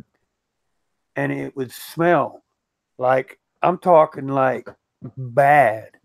I mean, like real bad. I mean, like that whole area of town, it just, I wanted to puke. But it would only do that. It wouldn't be like every time we went through that area. It'll only be sometimes. And I didn't know what that place did. I knew they had this big giant fucking sign in front of their building that said Lily, and you could see it from the interstate. And the one day I just had to ask, and I got my dad alone. And I was like, Dad, I just want to be honest, that place smells like shit, stuff died. What is that place? And he tells me, he says, that's Lilly Pharmaceutical. And on them days, they've got the incinerators burning going on. Well, what's an incinerator? And I'm begging and I'm asking all these questions. Yeah, that's one of them answers you don't want to find out. It's like, what do you mean they damn burning a bunch of animals? Why are there lots of animals at a place that's supposed to make medicine? No, sick place, sick, twisted motherfuckers. But that's legal, completely legal. Meanwhile, I'm worried about little things flying around in my sky on account of me smoking a damn plant on a YouTube video. I mean, that's probably that's enough right there. I should be labeled as a public enemy #1 or something. They should probably send squads out to assassinate me or something. I mean, the kind of guy that would smoke a plant, there's just no telling what he's capable of. Froggy, I wish everybody could just agree to disagree. You know what I mean? We all have a different opinion. We all think differently. It's what makes people unique. You know what I mean? And that's the unfortunate thing is that that people can't, adults per se, can't agree to disagree. There's just too much hate been instilled in people, I think, for them to even get to that point, let alone friggin' come together and actually do something about the fucked up situation we live in. But yeah, like I said, you can't even go to a YouTube chat, which is just fucking tiny, and see people getting on. There's always a domestic of some sort. It's just, yeah. I don't know why you say that, Perth. My flag's still better than yours. Bullshit. Mine's better. It's got prettier colours. What the flag? That chunk of the material that people hike up a pole and then everybody worships it. You know that thing? And what do they do to a flag? They fold it up nice. They hike it up the pole. They bring it halfway down the pole, and everybody's got to bow to it. They worship that flag. Okay, what is a pledge? What's that word then? Pledge. Yep. What is a pledge? It's no more than a religion. Just like your government. I mean, people worship their government every day, do they not? Worship their flag.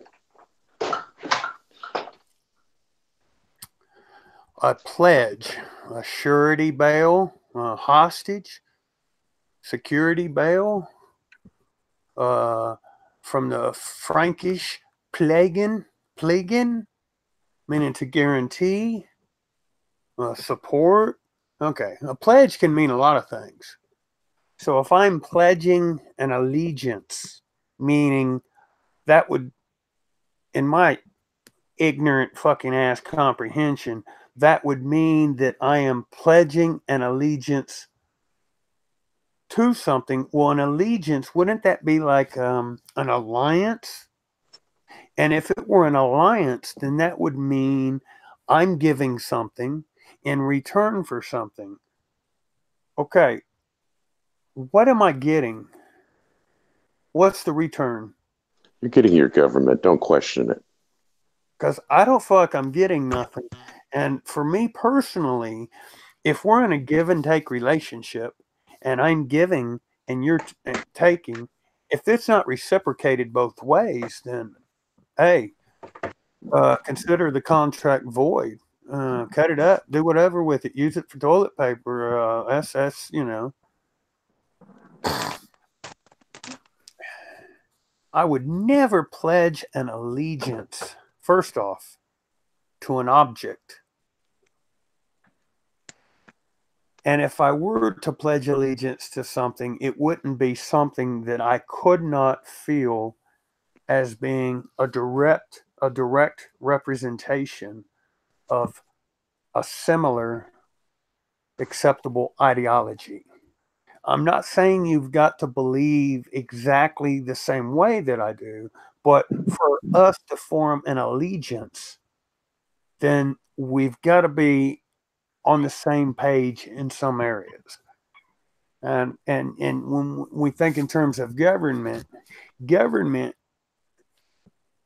they only ever seek mentis, matters of the mind.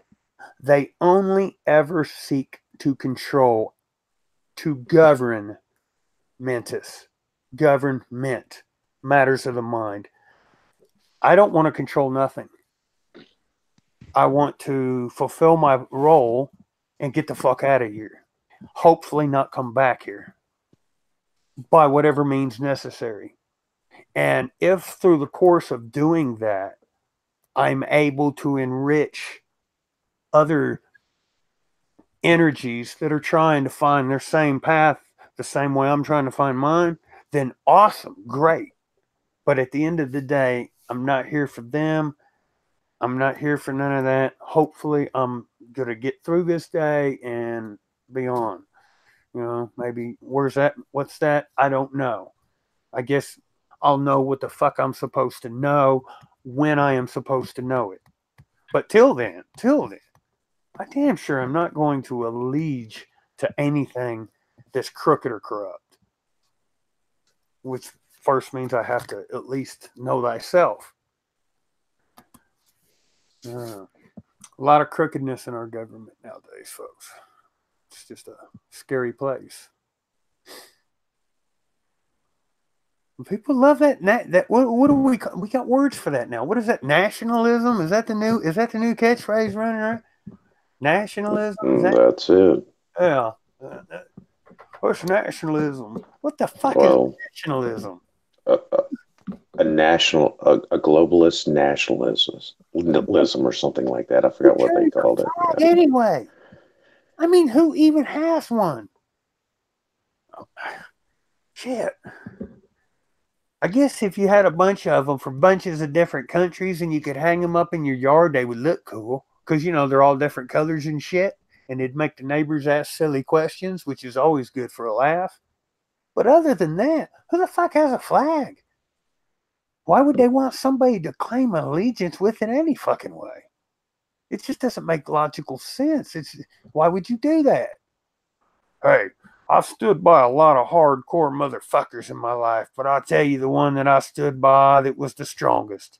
It was that there old tore up flag. Yeah. Who kept me warm when I was cold? Not that old tore up flag. It had holes in it.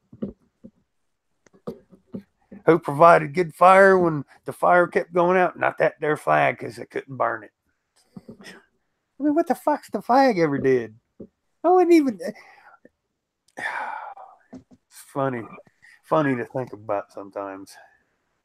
But yet there was a time when the idea of my life and everything I thought I knew or perceived about my life could be summed up in the fucking picture of a flag. You know, it was like I was so fucking narrow-minded that an idea that didn't even have anything to do with me or even reflected me in any way, shape, or form was what I modeled who I thought myself needed to be awesome. You know, I had to fit this image. Well, this image, you know, he's conservative. He's a conservative, good-looking, young, outspoken, you know, just a little bit fucking overzealous, flag waving, God fearing this. And I had to align everything that I had to do and say and think to fit in this little fucking this little controlled, micromanaged box of what I thought was acceptable within society. Hey, society fucking, you know, was a cruel motherfucker even when I fit in. There's just no point. There's no point in going through these motions of all this superficial fucking fake fucking bullshit that we go through. And if we're going to go through them anyway, don't go make them for something that matters. A flag, loyal. There's a lot of other better ways to prove one's loyalty than fucking worrying about a flag. Besides, doesn't a flag, like everything else, doesn't that imply doesn't that imply corporate affiliation? Not to mention many other things. Yeah. Oh.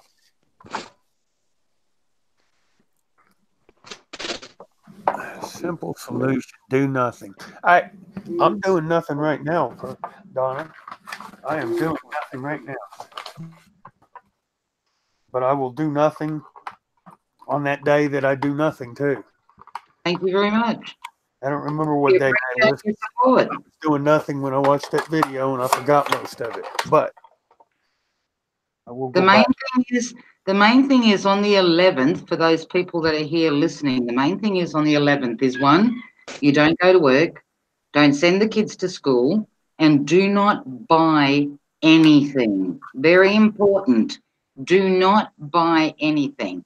Don't buy petrol. Don't even fucking go to the park or whatever with the kids on that day and go, oh shit, I didn't bring a drink, I'm going to go buy a drink. No, do not buy anything. Whose video was it that we watched that just yesterday or today and they did a good video for your do nothing for that day? I don't know, mate. Who was it? I don't remember either. You're supposed to tell me these things. I don't know. I know that Sounds did one. Was it Sounds? Was that the one I'm thinking of?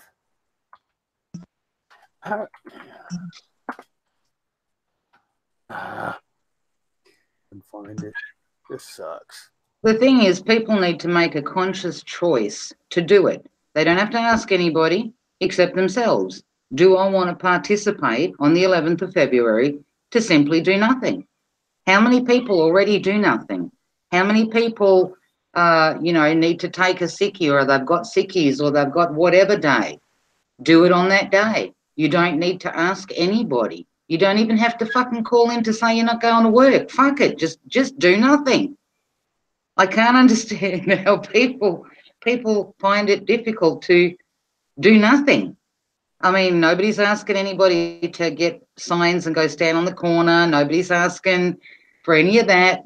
No violence. Don't even got to leave your home, Do nothing. Don't turn the fucking TV on. If you're going to go out, walk at the park with the kids, whatever, leave the fucking mobile phone at home. Just don't do nothing. Do not participate in the system, period. What day is the 11th?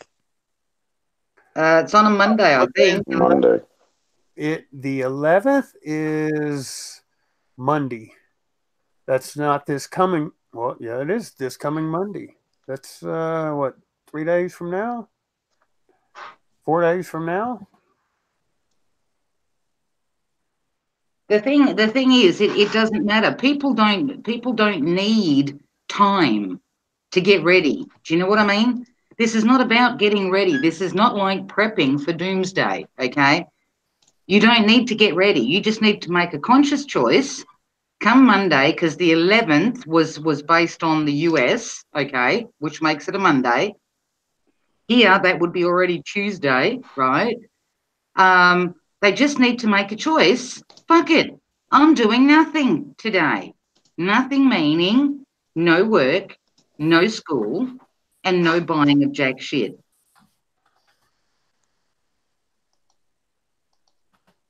Yes, defend. That's what it does. Yeah, that's right, defend.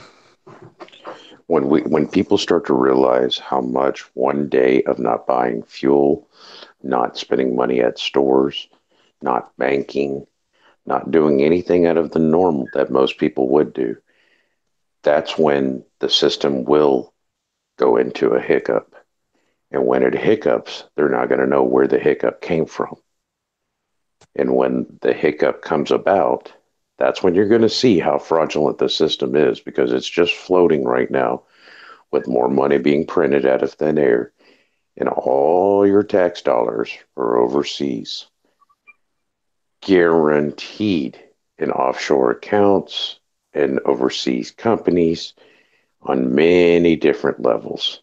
We already talked about this elsewhere. And that reminds me, there's still a part 2 to the CAFR reports, and possibly a part 3, because I know where another large audit of the CAFR report is. In the CAFR reports that we did, we found $100 trillion in 2009. So imagine, just imagine, where all that money has gone to say that it turns around. And you think it's going to a lottery, you think it's going into schools, you think it's going into, infrastructure, you think it's going into this, that, and the other. It's not. It's all going offshore. It's all going into Hollywood. It's all going into video games so that they can prep the kids now for the military. And if they're prepping the kids for the military with video games, do we not see a problem with that yet?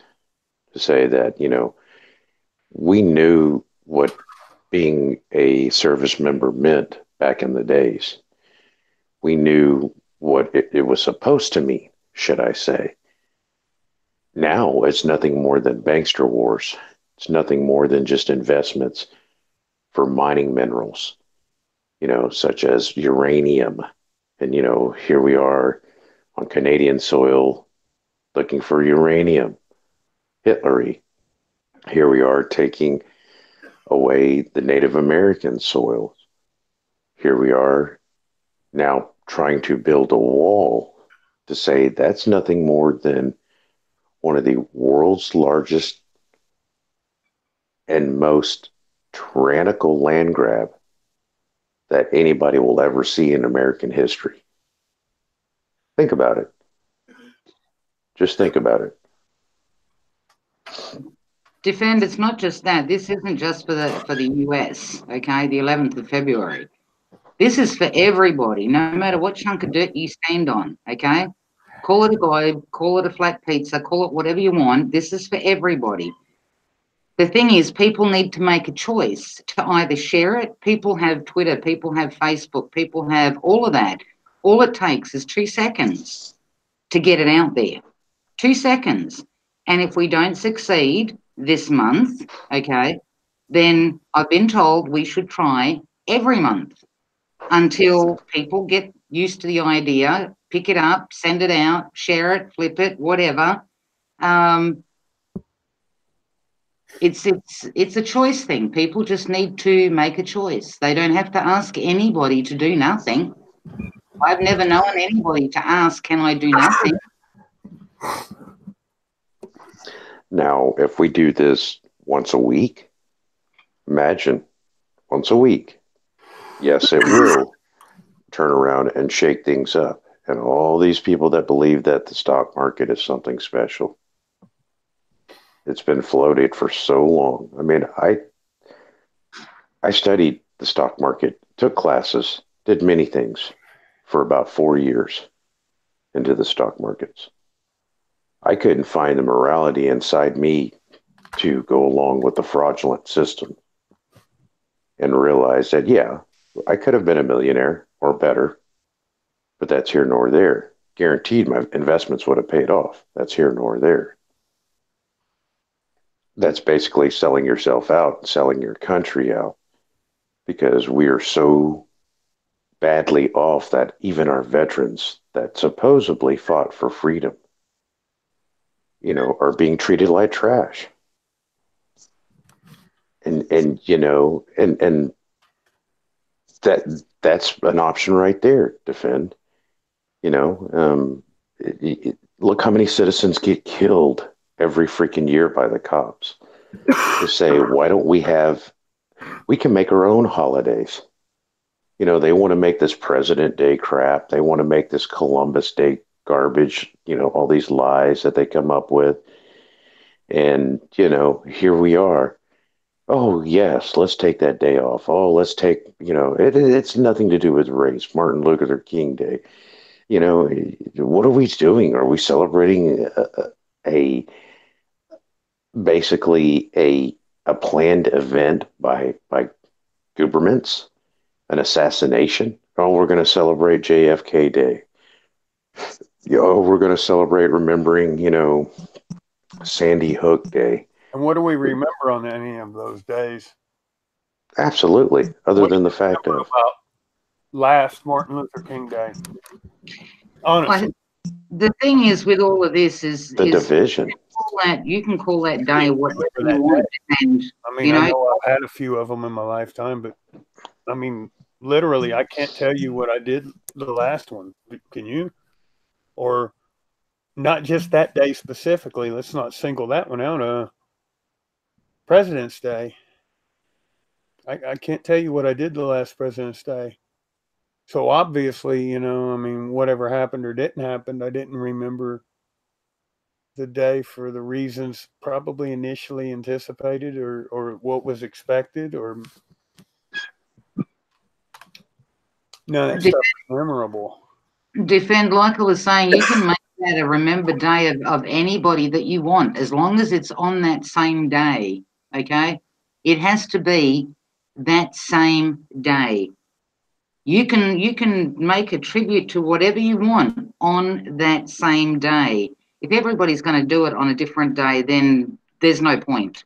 Do you know what I mean? Well,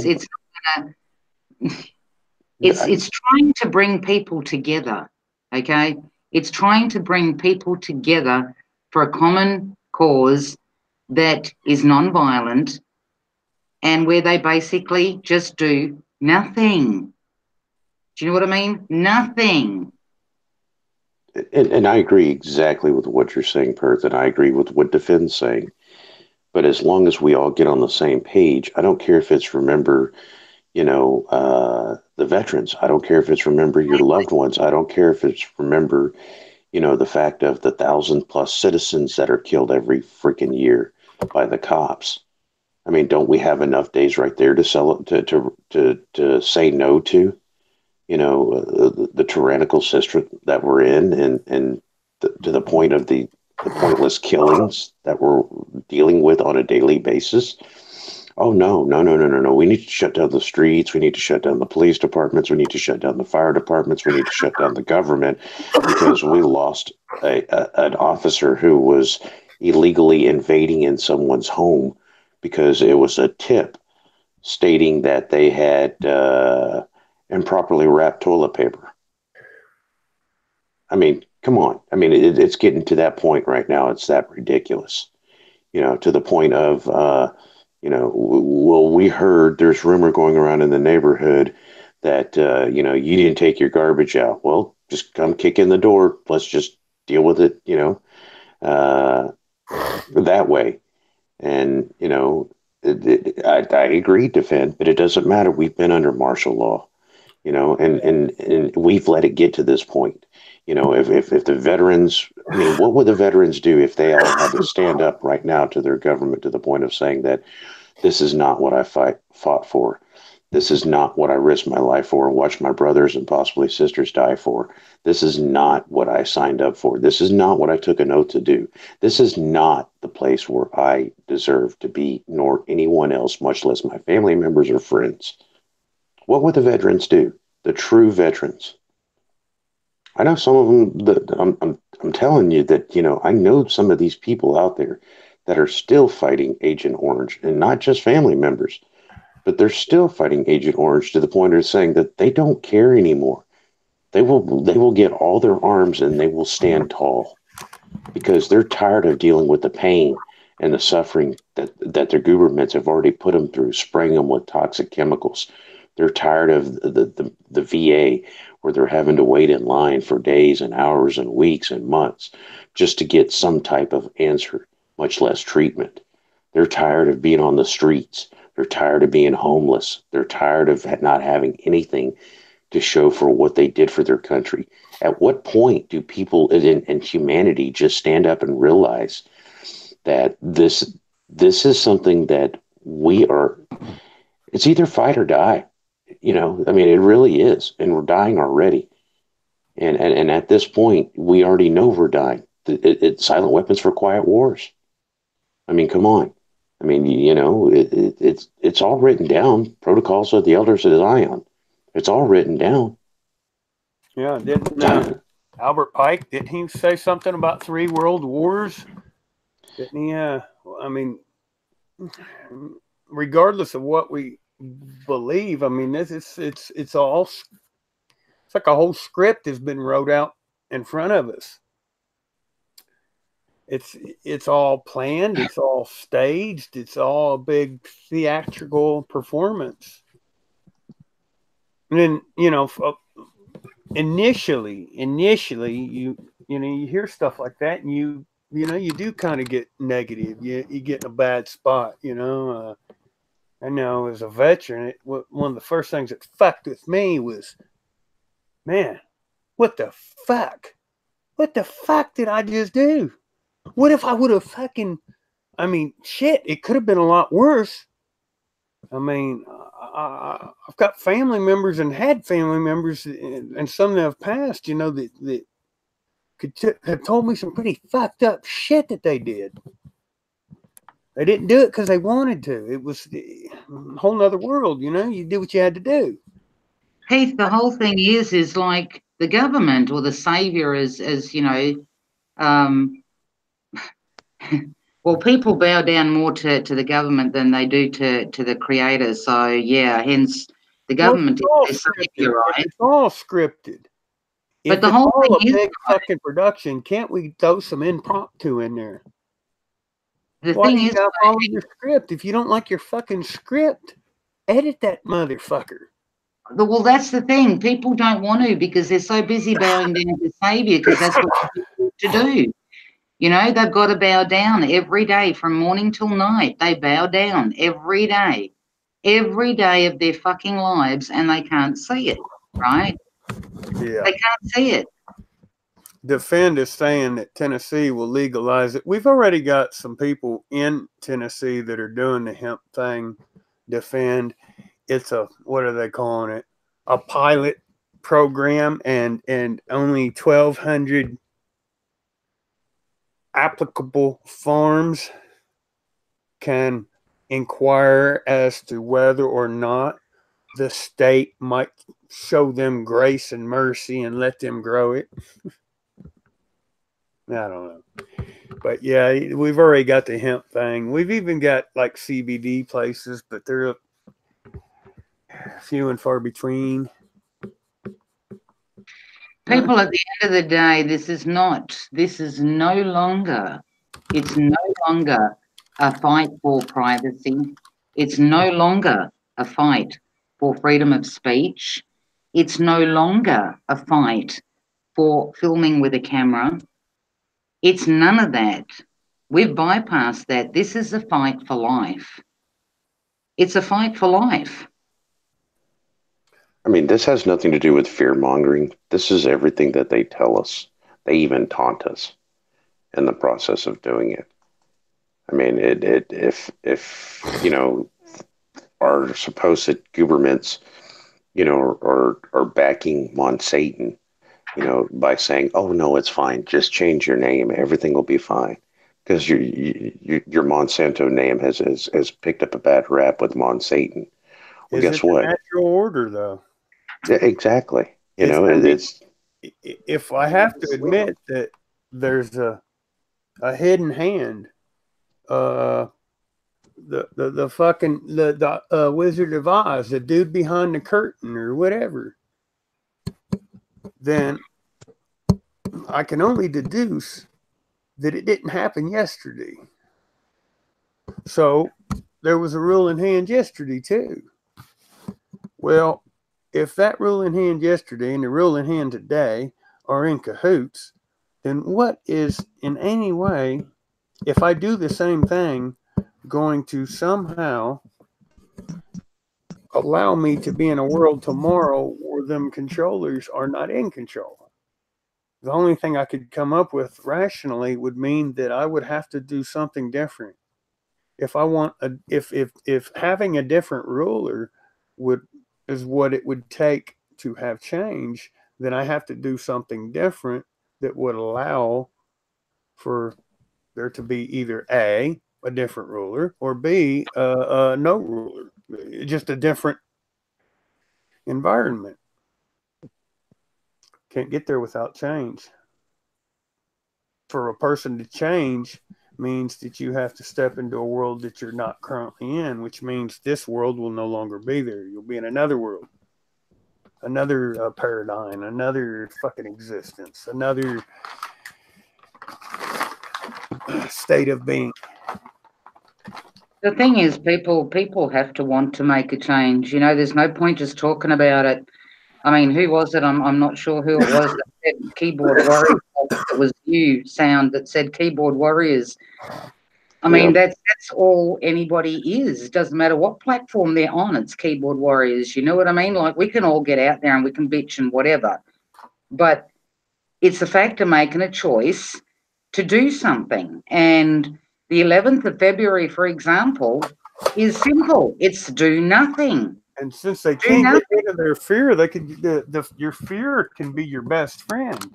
Your fear can be your ability. Well, see, the thing is that also too stops a lot of people, because then they're going to stop and go, oh shit, if I don't go to work on that day, that's one day's pay that I lose. Well, isn't it better that you lose that one day than that you spend the rest of your life dying off everything that is fucking being given to you? You know what I mean? Like left, right, and centre. Isn't it? I mean, what's one day in your life? One day in your life. You know what I mean? To come together. Doesn't matter what your belief system is. It's a matter of bringing people together. It's a matter of trying to show people that it's the numbers that count. It's the numbers that count. Well, and things that, just like energy, you know, occult sigil magic works. That's why they use it so much. Them symbols on them dollar bills, they're not there by accident. That magic is old. It's ancient. It works. It's a manipulation of the sea of currency. Well, that's not the only way that, you know, energy flows. That's just, you know, a pretty quick and easy way to control it. Every time we do anything, we're both using and giving off energy. Everything we eat, everything we think, every thought, good, bad. Every time we get together and we change each other's thoughts, that's even stronger. Now, let's say we get a couple of us in a room and now there's a cat in the room. The energy coming off that room is stronger there again. And that's both as big as you want it to be or as small as you want it to be. Just by agreeing that there's a problem, you know, that generates a certain amount of energy. We're so much more powerful than we give ourselves credit for being. You see, we're the creators. We have creativity. The dead, the corpse being a dead thing, the corporation, whatever fucking aspect of the word corpse you want to use, but still yet, the dead, that's what separates them from us. They can't create no longer. They're dead. The dead can't create nothing. Only we can do that. Why do we have to create a world for them when we can create a world for ourselves? We're the living. We should be worrying about the living. Everybody did nothing one fucking day, and everybody did it worldwide. You imagine the things that would be different in the overall scheme of things. Stephen, can I tell you, an old neighbour of mine, he was from Vietnam. I don't know if you ever heard me say it. I have mentioned it on chat. I would be somewhat fucking mega worried about that, because he was saying that in back in the day, obviously this is years ago in Vietnam, like, you know, people that were well-to-do, people that thought they had savings, people that had been saving for fucking years, you know, for their retirement, whatever, yada, yada. The government would come in and overnight they would flip the currency. Well, one day you think that you've got yourself set up. The next day you realise you ain't got jack shit. You ain't got jack shit. You know, so they play the game the way that they want to play it. The people need to start coming together and play a whole other game. Like I said, conscious choice to do nothing. Yeah. Don't got to ask anybody. Just do nothing. Just stop everything. By not going to work, everything stops. The truck driver don't go to work. His truck ain't doing deliveries that day. Just stop playing the game. Stop fucking feeding the system. Absolutely. And, you know, I'm not too sure if defend is, I take a sense of sarcasm with what the dictator are trying to do. And, you know, and the fact of a new currency. Well, guess what? You already have the new currency. And it's called China's doing it for you. What's that, the Bitcoin? No, well, no. That's that. And yeah, that's part of the. That I mentioned the Bitcoin. Yeah, no. You don't see a lot about cryptocurrency in my area. Exactly. Okay. But today, on the local news, there was a little segment about our mall was going to be one of the first and only Bitcoin ATMs in the state. Not only is it one of the only, this is an ATM, automatic teller machine. You get no money from this motherfucker. You put money in. You pay a 10% fee on your money, and then it takes your money and it sends it to a so-called wallet. And you walk away. And if that money that you put in there, cash dollars in that machine, successfully went to that wallet, within 10 minutes, you'll get a confirmation that that money was sent to such and such wallet. And the whole time that this segment's on, I'm going to try to pull up a video of this here in a minute. But the whole time this segment's on, they keep flashing back and forth to this ATM. About the third time that they flash to it, I got to thinking, well, why do they keep showing me the fucking machine?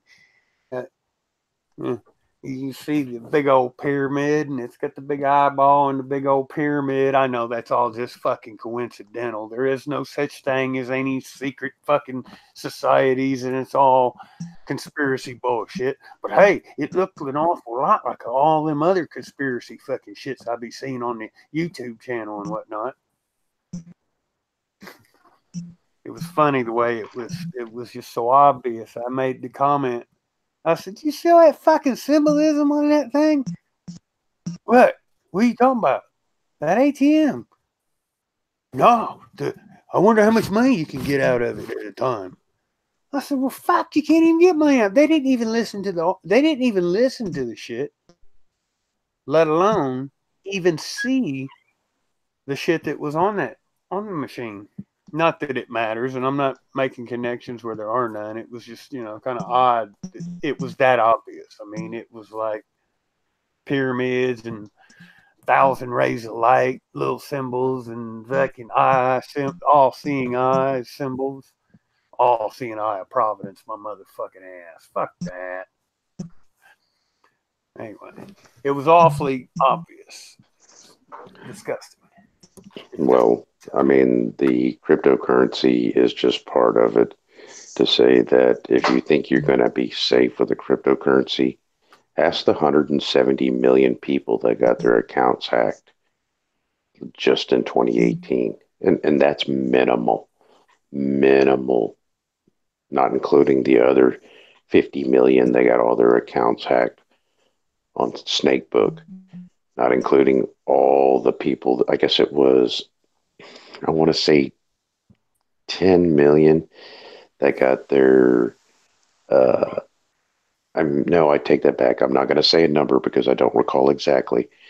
Through Wells Fargo. Wells Fargo had glitches in their system last year to say that there was over 100 people who lost their homes because of that glitch.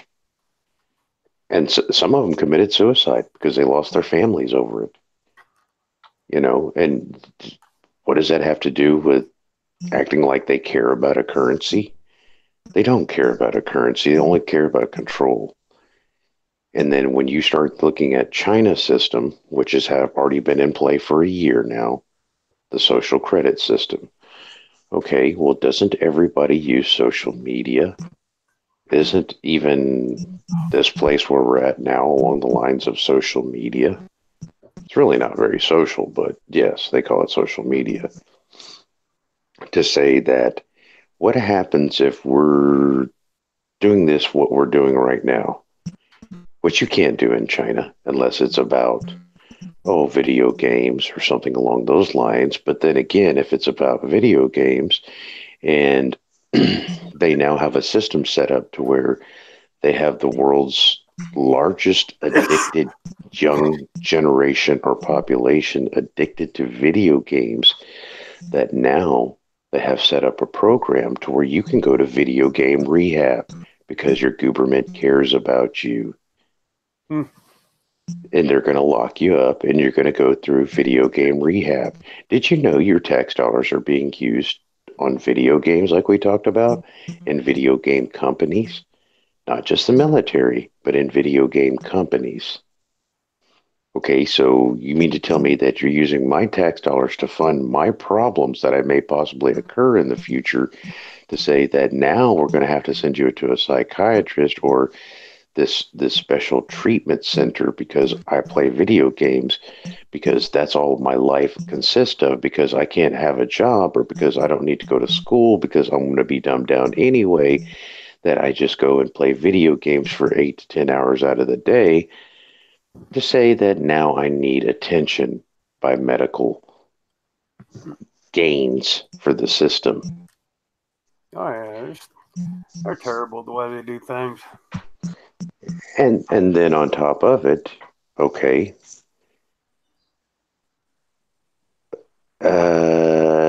yes, that's correct. Correct, Defend.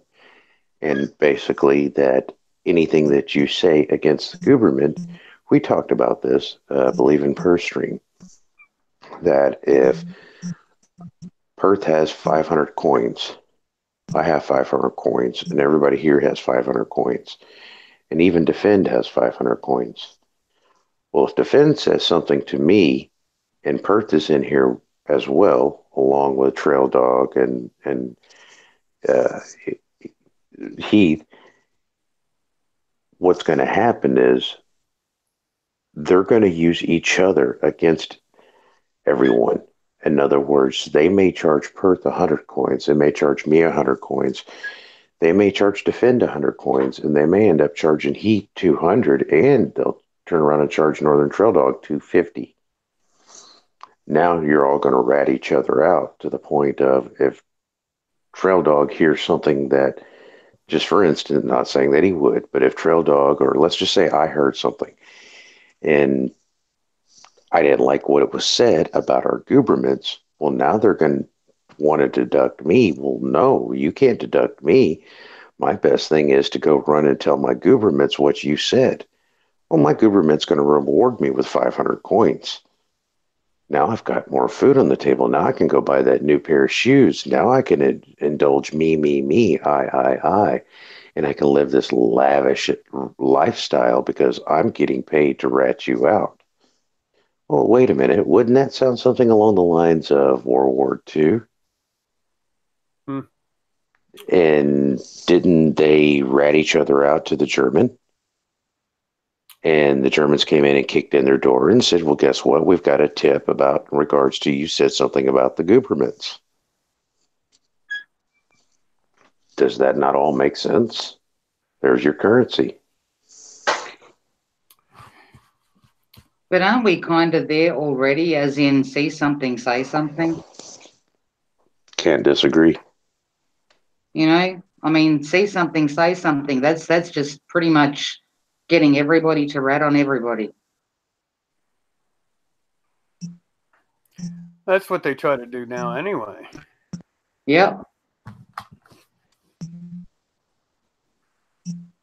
It makes everyone, everybody, they want to have you under total control by any means necessary. And oftentimes, if they can control you just by putting fear into you that they can do something, they'll use that. And I say that because it's just when I thought that there was a lot more potential for adverse effect on my life, it really limited a lot of the things that I do now.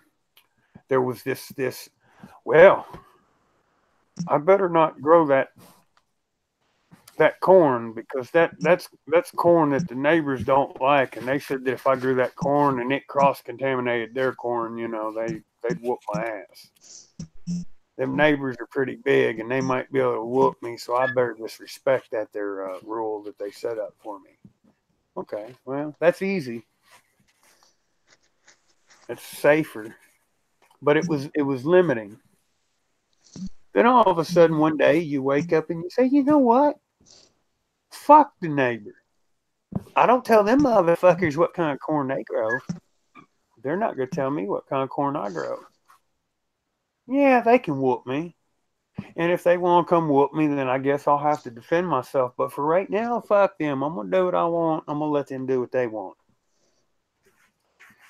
Once you get to where you're living without that limitation, you realize that most of that limitation that you thought was real, it was self-imposed. I'm not saying that there is not some man somewhere with a big old thick fucking book that has all kinds of shit wrote down in that book that you can or can't do. I'm just saying that if you live your life under the illusion that you have to govern yourself based on what's in that man's book,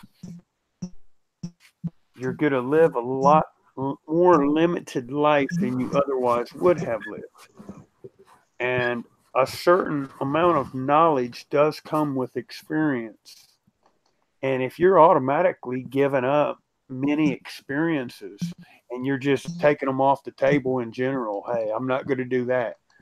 That man that's in his book, he said, I can't do that. How much are you giving up other than just the experiences themselves? You know? Hey, you shouldn't go to a whorehouse. It's wrong. Paying a girl for sex is just plain mean. But hey, I've actually met some pretty nice chicks at a strip club. I mean, legitimately decent women. I'm not saying that's typical. I'm not saying that that's common, but, you know, we should be embracing the opportunity to experience as much as we can within this human existence. A lot of our learning comes from experience. And when we give up those experiences, we lose opportunities to learn. And it's through our learning that we're able to grow and evolve. And no, I'm not talking about the fucking fucking some of them other versions of evolution. I don't think you came from a fucking monkey, and I don't think you magically combusted and we're here all of a sudden. But when I talk about evolution, I mean as a culture, as a subspecies, as a type of society, as a family unit. There's a way we don't talk about each other often. A family unit.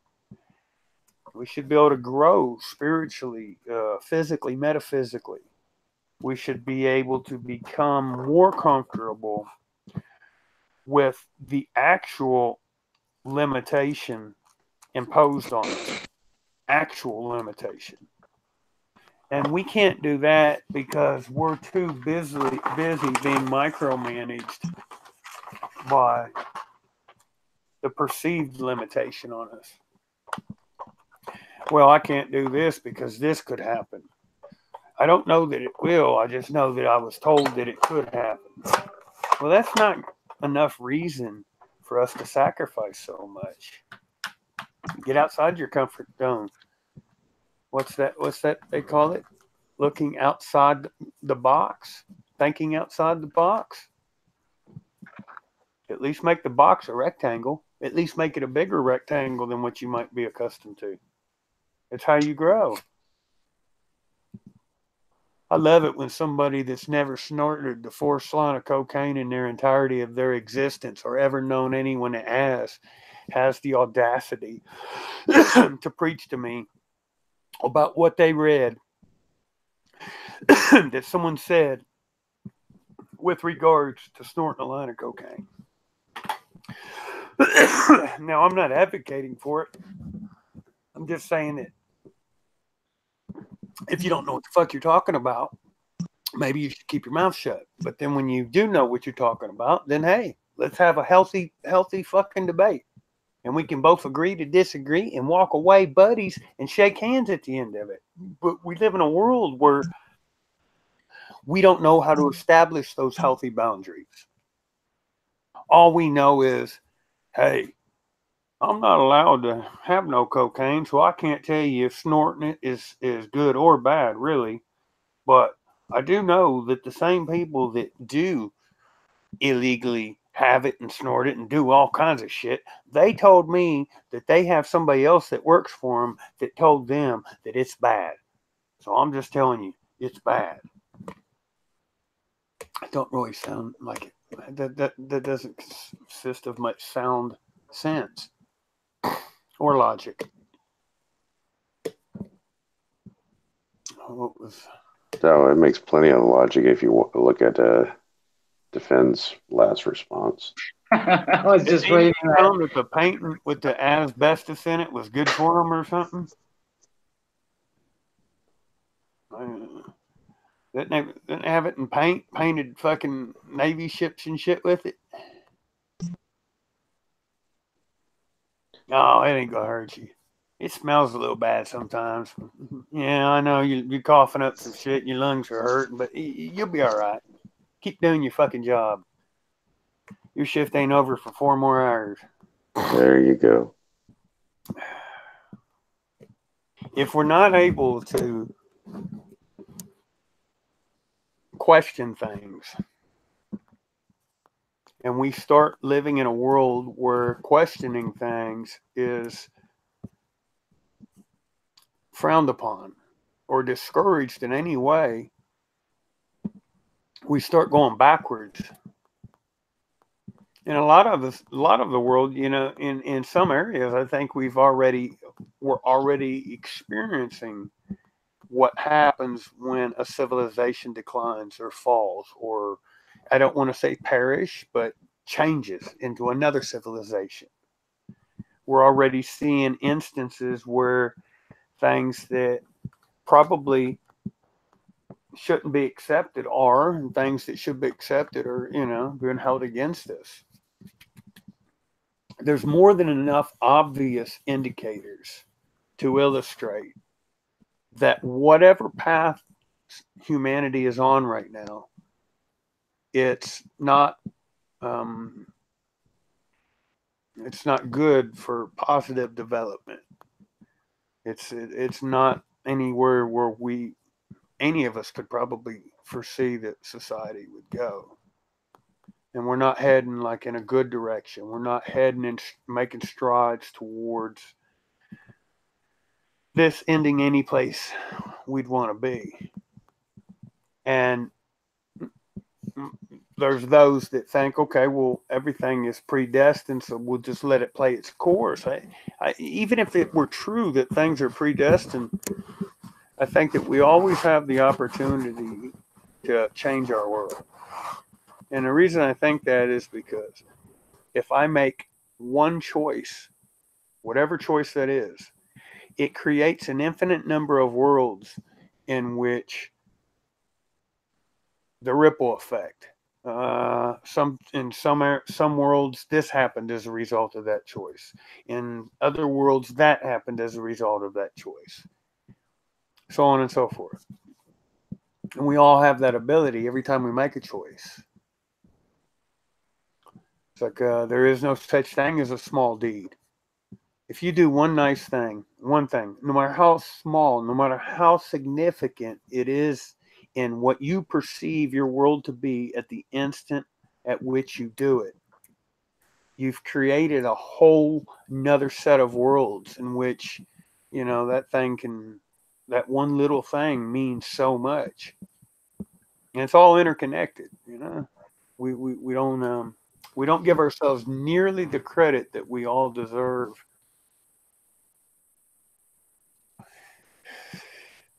If we all did nothing for 24 hours, I mean, I bet this world would literally just stop. Just stop. So many things would grind to a halt. There'd be billions of people worldwide just saying, what the fuck? Damn. It's like the movie, I seen an Adam Sandler movie one time, The Click.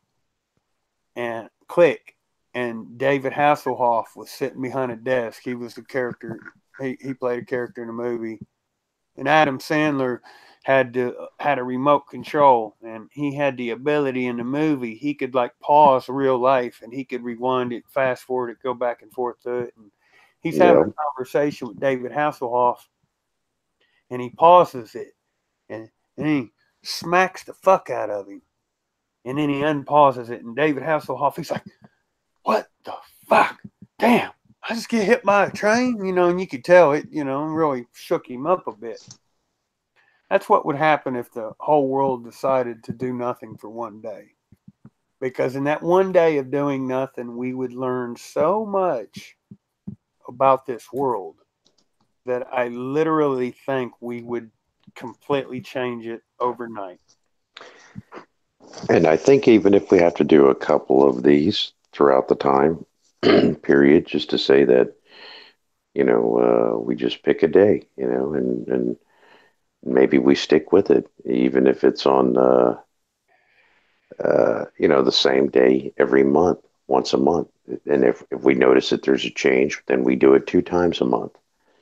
Then we move it on to the next month. And people will start to catch on.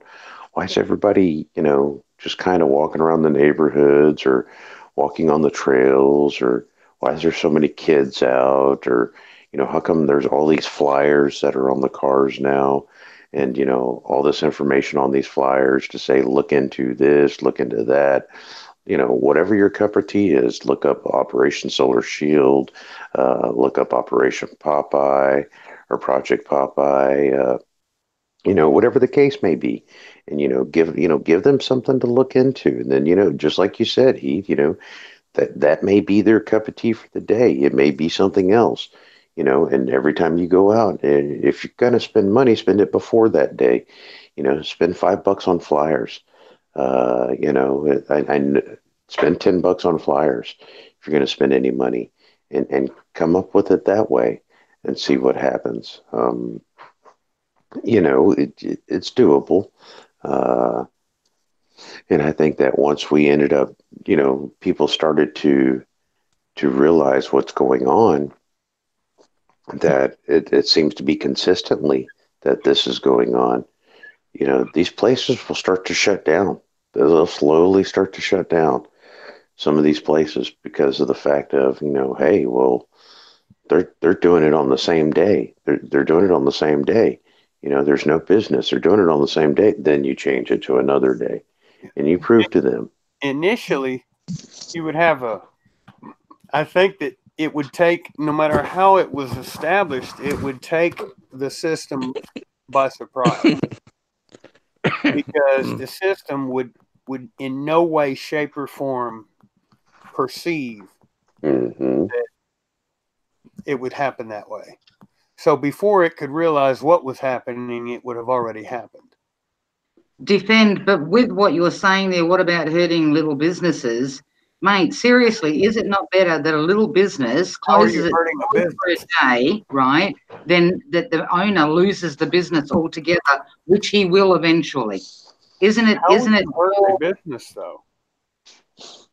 I mean, I just don't comprehend how. I mean, I guess that would be perception, because how would you hurt a business?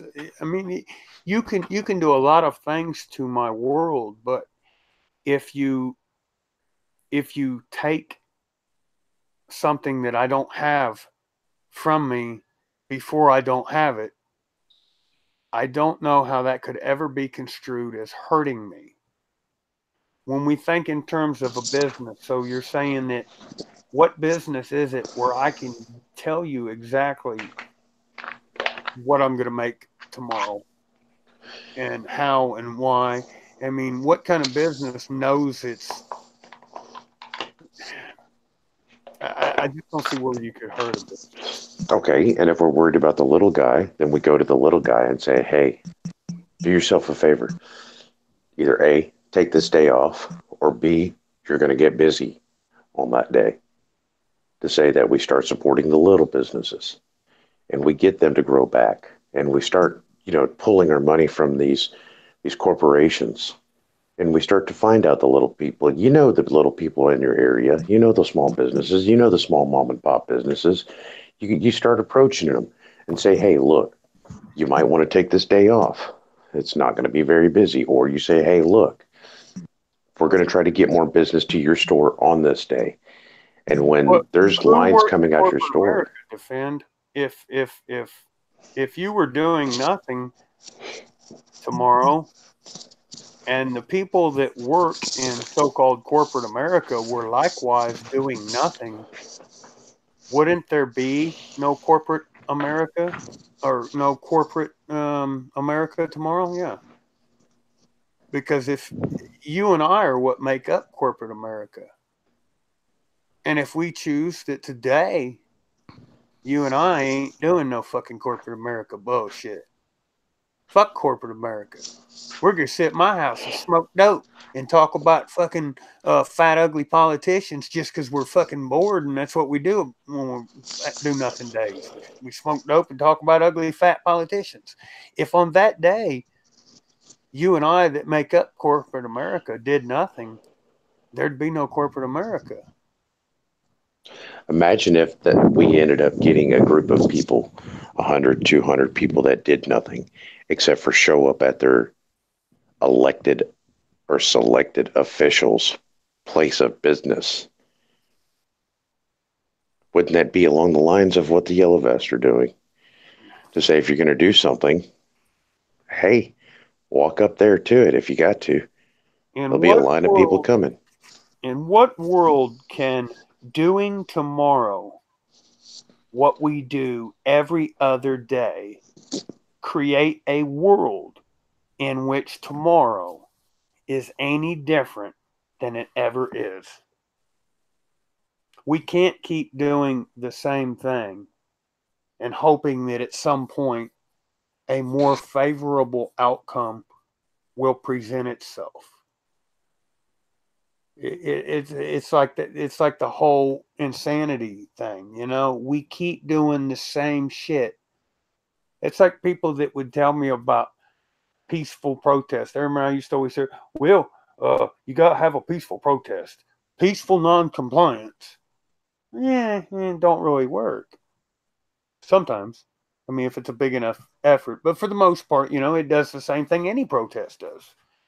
Protests get a little result here, and then they don't get a little result there. And we do the same, we go through the same motions in our life, and we think that somehow doing something over and over is somehow going to fix it.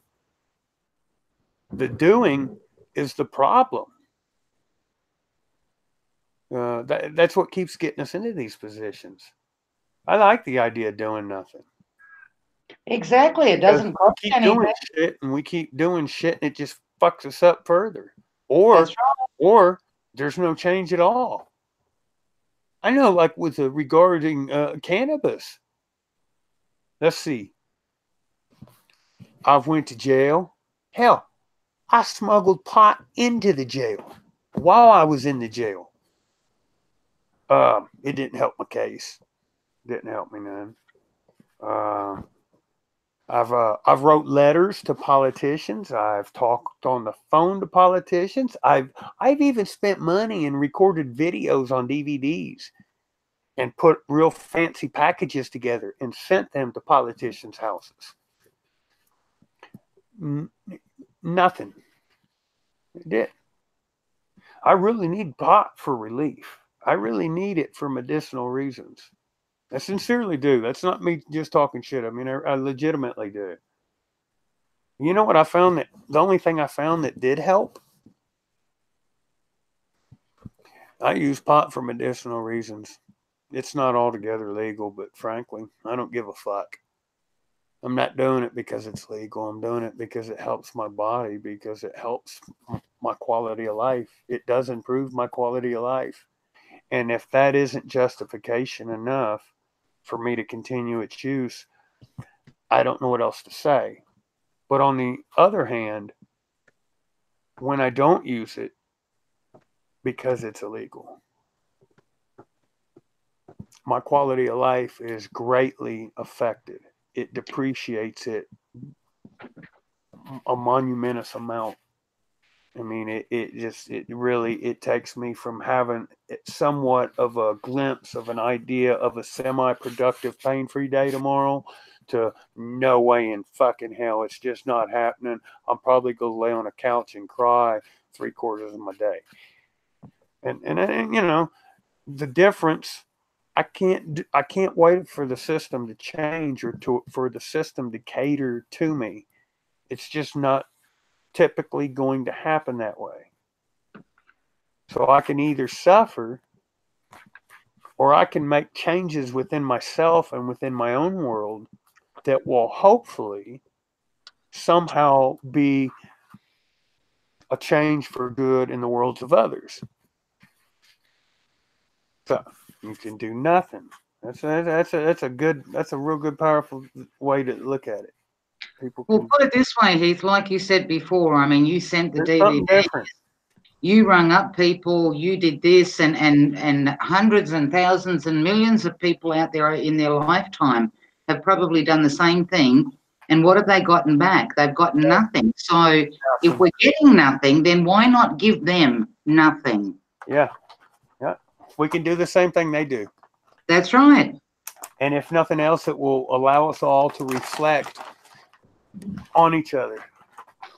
Because maybe that's what we need to look at. Maybe that's what we need to be looking at. Instead of looking at fucking big bad government, instead of looking at big bad pharmaceutical, instead of looking at big bad fucking terrorist group, why don't we look at the big bad fucking people element? The people element, that's the largest fucking demographic right there. It's people. What's the problem? People. And who are people? I'm a person. You're a person. All of us. We're the people. Who's the problem? People. Who's people? We're people. We're people. And sad, shitty, pathetic, fucking tired ass excuses on how we didn't know any better, or why we don't know why we do what we do, or why it's just the way it is. That shit's lame. I'm sick of living in a world that's completely fucked up and all we do is fuck it up worse. And at the end of the day, the best I got to look forward to is some pathetic fucking excuse so that I can say that the man next to me is more at fault for my fucked up world than I am for fucking up my fucked up world. It's lame. And we do it, all of us do it all the fucking time, over and over and over, like a fucking broken record. Like I says, it's not just a matter of getting back at the system. It's to get together on a particular day is also showing people of a way of coming together without even having to know each other, without even having to talk to each other, without anything. It's simply a matter of pulling people together to do something wherever they are on the same day. And that's to do nothing.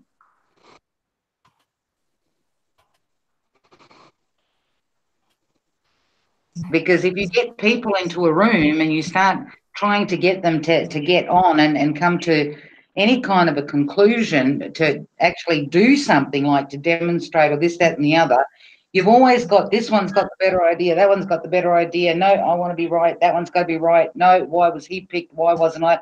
Well, we eliminate all of that, okay? There is no agree to disagree. There is no agree to disagree. Conscious choice. Yes, I'm going to do it. No, I'm not going to do it. Everybody comes together, no matter where they are, and do nothing. No arguments. Nobody's right. Nobody's wrong. We're all just standing for the one thing, is to do nothing. Doing nothing's usually the best policy. You fuck up the least amount when you do nothing. That's right. And like I says, how many people out there? How many people out there? And let's take the auditors, for example, okay? Yes, like I said, kudos. People stood up and whatever, they're standing up for, we are allowed to videotape this, that, and the other, and all the rest of it. But all the other bigger problems are still going on. They're still going on. You cannot fight a corrupt system legally. You can't. You just can't. You either get tossed in jail, and majority of the time they'll put you in jail. Why? Because they know that these people don't have the money for their bond, for their bail, for their this, that, the other, whatever. They don't. Do you know what I mean? Yeah. So, I mean, okay, like I says, you know, kudos to those people for trying. Kudos to other people that have tried other things. But the fact is, it's not enough of a change because there's not enough people doing it. I mean, to do nothing simply depends on how many people share an idea, how many people want to push it forward, how many people, for example, on any platform of the bigger ones that have the larger audiences, how many of those want to pick up this idea and actually present it? Put it to somebody, just out of curiosity. Take the link and put the idea to somebody that has a large amount of followers, okay? Put it to them and tell them to put it out there. If they don't, you know they're on YouTube just to make money. If they don't want to push that kind of an idea out, because what is wrong with getting people together? There is nothing wrong with getting people together. There is nothing wrong with fighting back, and you're fighting back by doing nothing. Are we talking about people in general or a certain group of people? People in general are self-serving, generally. That's why I'm saying you will find exactly how genuine people are and how much of a change they want to make.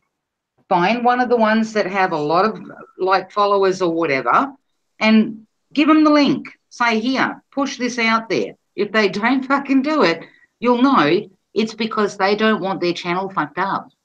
They're scared of getting their channel fucked up. It'll be obvious to you straight away. Because this is not asking people to do anything illegal. It's not illegal to do nothing. Well, it wasn't the last time I checked. And you know, it cost them nothing. But to do nothing, you had to think about something. Somebody put an idea in your head, and that was something. And now you're going to do nothing as a result of their something? Oh, no. We decide the somethings and the nothings. They got there's a whole damn office floor of some building somewhere devoted to nothing other than people that spend lots of countless tedious hours making sure everybody does something. And that the do nothings Those are accounted for. They count them. Yeah, that's when they're. Yeah, it's gonna be hard to pull off a do nothing day. You know, it's sad, and I'm being kind of cocky or arrogant or an Mate, ass. it's okay because I was going to laugh at that. I was going to laugh at that seriously because the Things initial really idea, are that way, though. You know, I mean, we're in a world where people won't even want to do nothing. you can't even, yeah, and you can't have an original thought. It's like the very instant that you think anything which counteracts the norm in any way, shape, or form, it's crushed. And the thoughts that can't be crushed, they go through such effort to suppress them that it's sad. It really is. You know, if it comes down to some people don't want to do internet defend, maybe that's something that they need to try to do with inside themselves. But if you are going to do the internet, why aren't you spreading the word about the Do Nothing Day? It costs nothing. It's free. It's an idea. And what do they not want us to do? They don't want us to come together. They don't want us to have ideas better than, well, watching a football game or watching sports for 8 to 10 hours a day, and things like that. I mean, it defeats the purpose if you're doing nothing other than feeding the beast. But if you're going to use the beast system, you might as well use it against them. And you'll understand that if you're spot on, they're going to censor you a little bit. That's going to happen. But it's happening regardless. Even if you say one thing or another of partial truth, you get censored in freaking 20 people in a YouTube chat. Yeah. So, I mean, here we are talking about that. And then, we got the bitching and moaning about that. But nobody wants to stand up to the people that are really creating the problem. And, it's Well, absurd. I think the ones that are creating the problem are the problem. I mean, we've created this system. We quickly try to pass the buck off. I mean, but ultimately, I think that humanity is responsible for the direction that humanity is going. Oh, absolutely. Whether that course ultimately is negative or positive, I think that we've willfully taken ourselves in the direction we're heading. Absolutely, hey. There is no blame. There is no I blame my neighbour. There is no I blame the country next door to me. There is no I blame this one, I blame that one. Humanity sold out a long time ago. It sold itself out for the quick and easy. It sold itself out. It didn't want to think. So it handed over everything, even the thought process to somebody else, Yeah. So it was too hard to think, too hard to deal with anything. Let somebody else deal with it. And we've never gotten back to the point where we've taken control of the reins. For however long, we've allowed things that we knew were not as they should be to be more acceptable, so that the things that should be, maybe we forgot, maybe we lost our way. I don't know how to put it, but we've changed, not in a good direction. And it's not something, our path doesn't have to be what it is, and it doesn't even require as much of a change as people would think. Whether cannabis is legal or not, I'm going to smoke it, and I'm going to grow it, and I'm going to try to help others to do the same. I'm not going to make any profit off of it. I'm not going to take any profit for it or off of it, but I'm going to just try to help people. And that might be a little bitty small change. Well, what if every person in my current state that smokes cannabis took the exact position on with regards to cannabis that I just stated publicly. What would happen to so-called cannabis legislation with regards to my state? It'd change overnight. Because some of the very same fucking politicians that will actively take a public stance against cannabis, guess what, people? They're not different than you and me. They go home, they take their shoes off, they take their tie off, their fucking nagging ass old lady comes in finding something to bitch about, and they smoke a joint and relax. They might get up on a podium tomorrow and tell you how outspoken they are against medicinal cannabis, and they might be in positions that pay them to make such arguments against a plant. But at the end of the day, they're just like me and anybody else. That fear, well, I don't really know what I should do, and I don't want to fuck up, so I'm going to do what's easy. I'm going to do what I'm told. And these people here told me this is the way it's going to be. Not the best part.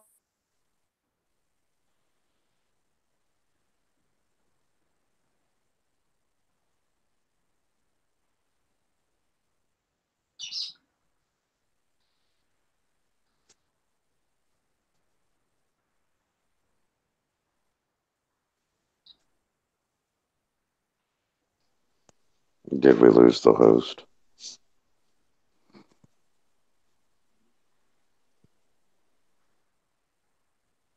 You there?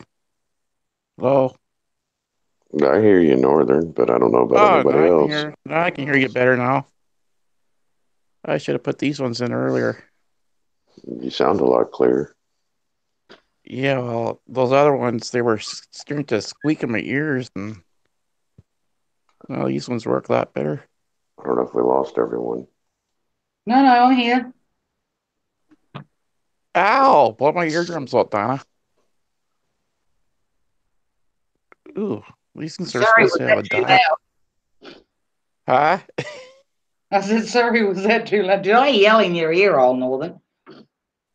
No, I had to put different ear pods in. My other ones, I don't know, they need cleaning or something. I couldn't, they were starting to squeak, and it was getting hard to hear you guys.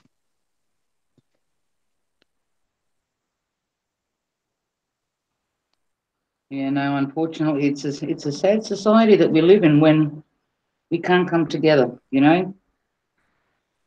And I, out of curiosity, I just want to see how many people make the effort to do nothing on the 11th of February. I'm curious. Yeah, don't have nothing to do that day. My day's Tuesday when I go get groceries.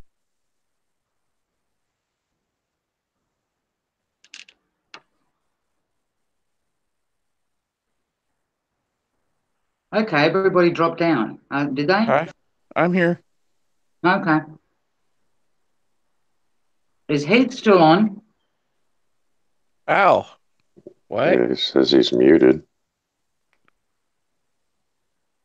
Oh, okay, I can't see him muted on this side.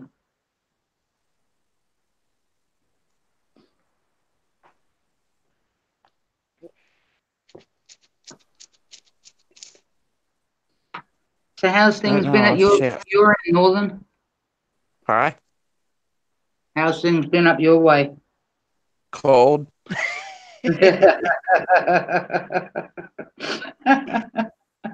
Yeah, last week I had 63 below, so.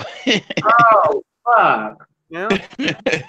Dude, really? Right now it's 7 degrees out, so. Oh, God, that hurts. My microphone working yet? There it is. There, we hear you. I don't know. I need to mount this thing. I need to get a better cable. Oh, it sucks being poor, white, and trashy. Being poor, white, and trashy means that instead of a proper boom for your mic, you usually got it duct taped to a couple beer cans. And if you tape 3 beer cans to it the first week or two, when them beer cans ain't all bent up, then it fits perfectly right down beside the couch cushion, makes the perfect mic stand. I threw my beer cans away and opted for some new ones this evening.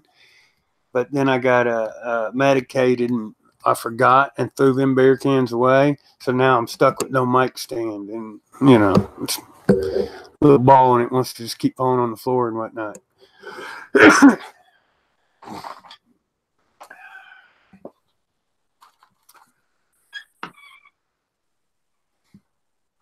Oh, sound. Sound. You hear me? Yep, I got you. Oh, okay. Yeah, that video I sent you earlier with that little gun. Yeah.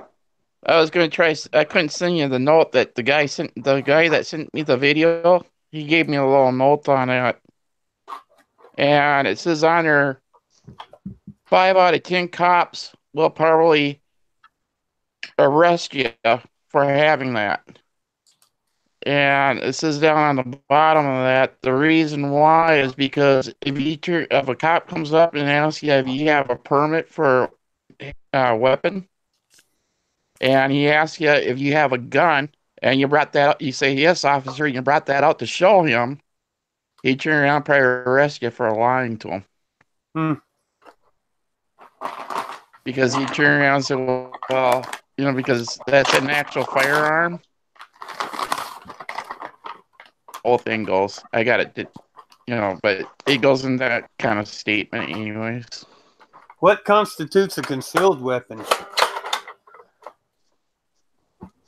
I'm not sure on that. If I have a big pocket knife and it's stuck down in my front pants pocket and you can't see it, is that a concealed weapon? Could very well be. Is concealed weapon or does it depend on the size of the blade of the knife? Or could it be a screwdriver? And or does there come a point in that conversation in which the officer has jurisdiction, in which case the officer would be who at that time defined weapon? Officer doesn't have jurisdiction regardless. He has to know the law to have jurisdiction.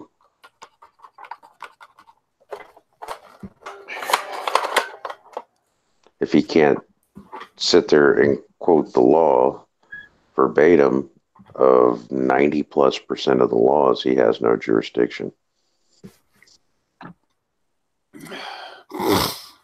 Look up the definition of jurisdiction. I've got a 6-minute video there that'll break it down for you. And I guarantee you people will be real surprised to find out what the term jurisdiction means. It's a pretty easy word to find. Juris and diction. Jurisdiction. I'll even go get it for you, 6-minute video, to say that you can play it. You won't get copyrighted. I can play it. I won't be copyrighted. That's correct. I know that's not a normal thing for you, Heath. I like copyright warnings. Makes me feel like I'm doing something right when I record a song. I'm sitting there on the toilet and I'm farting away and, hey, I'm going to name this here tune. Hey, that used to be a show. Name that tune. I got one right here. Crack a big fart. Just so happens I decided to live stream the fucking whole video of it and get a copyright infringement strike against me for it. What the hell's my own flatulent done been copyrighted? Am I really that popular of a guy? Was it that one of them 33 gals? That's one of them, you know, strange chicks that have something 33 in their name. They always have weird messages for you. We've been watching you. I've had my eye on you. Absolutely.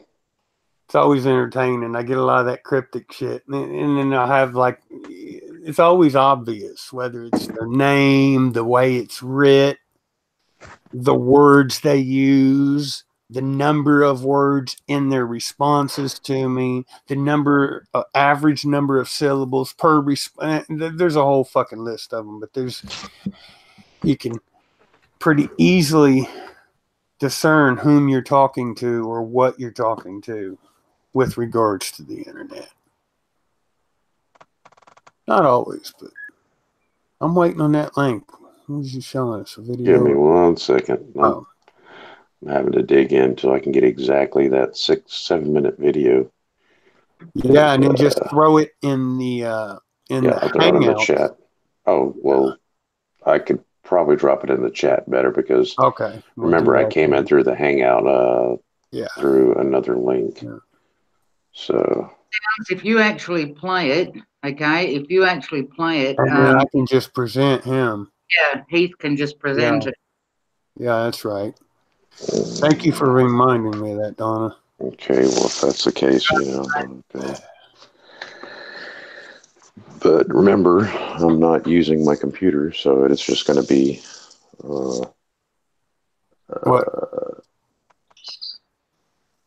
it'll be through via the screen, the camera on. Yeah. Okay. Yeah, it'll play it up normal. Get this right here.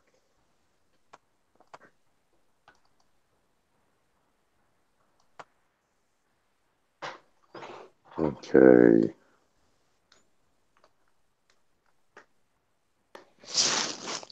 Oh. Let me do this real quick here.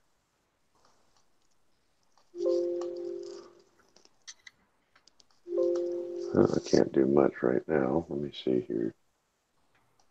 All you have to do is play it, Sounds. Heath will present it. Yeah, just hit play. Well, I can't do that. I'm not on my PC. Remember now. Oh, okay. Perth. One of these days, I promise you will remember. All right, already. Okay. Now, what I can do though is I can present it on the screen with camera, and it can go that route. We're looking at your black screen right now. Okay, let's see what we got here. Is it showing? Yep, yeah. There we go. Okay. Let me see here. We get some volume, make sure we're good on volume. Cut everything down. We can clearly see your reflection, just so you know. I'm sure you can. Okay.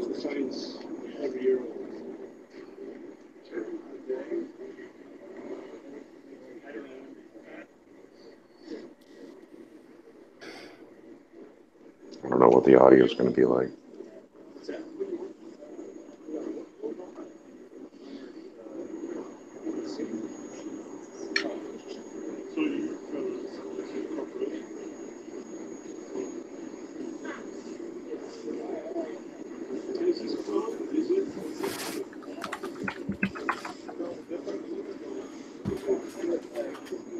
Sounds, if it helps any, you can drop the link into Google Chat. Yeah, I pulled it up. You want me to go ahead and play it? Go ahead. Yeah, we'll do this a little bit different. Same thing, but I'm gonna go ahead and play the video. Yeah. It'll come up way clearer than what it is at the moment. Yeah. Give me just a second. Right here. And I'll just go ahead and screen share. Screen share. Pardon me for this. One here. This will be this top one right here. Let me hit the button. There we go. Turn the volume up.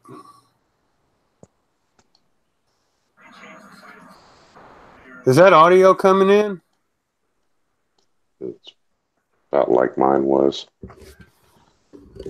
All right.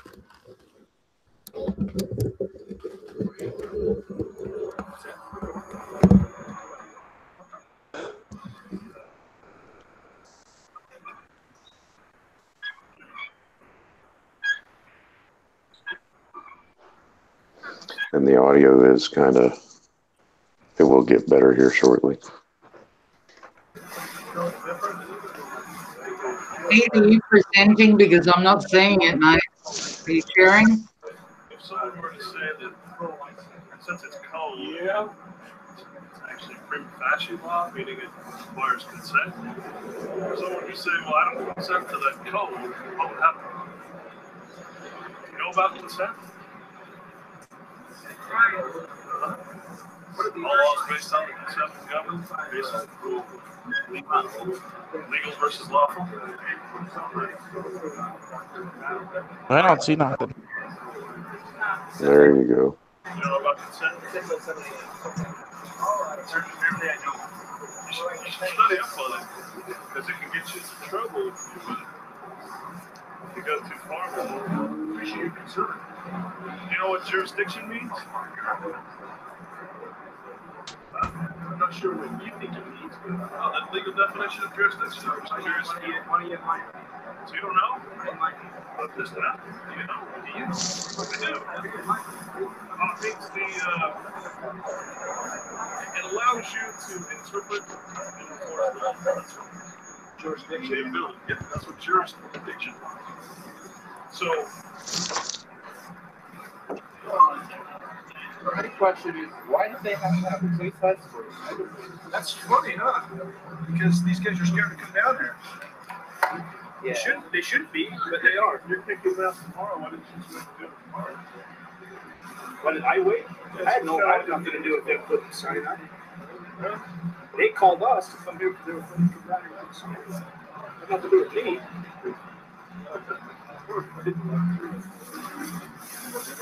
Yeah. Right up here. Oh,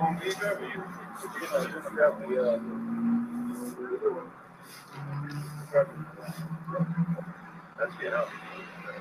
That's my. well, it was weird because I didn't see anything change. I agree with you. Why is this important to examine?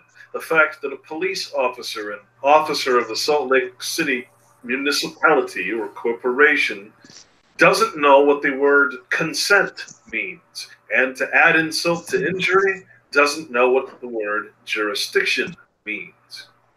First, let's take a look at the word consent. As it turns out, more than half of the U.S. Code, the entire federal law that is U.S. Code, many, many yards of it, is in fact presumed law or Prima facie law. Yeah. Meaning that it requires the consent of the governed, you and me, to actually be considered enforceable law.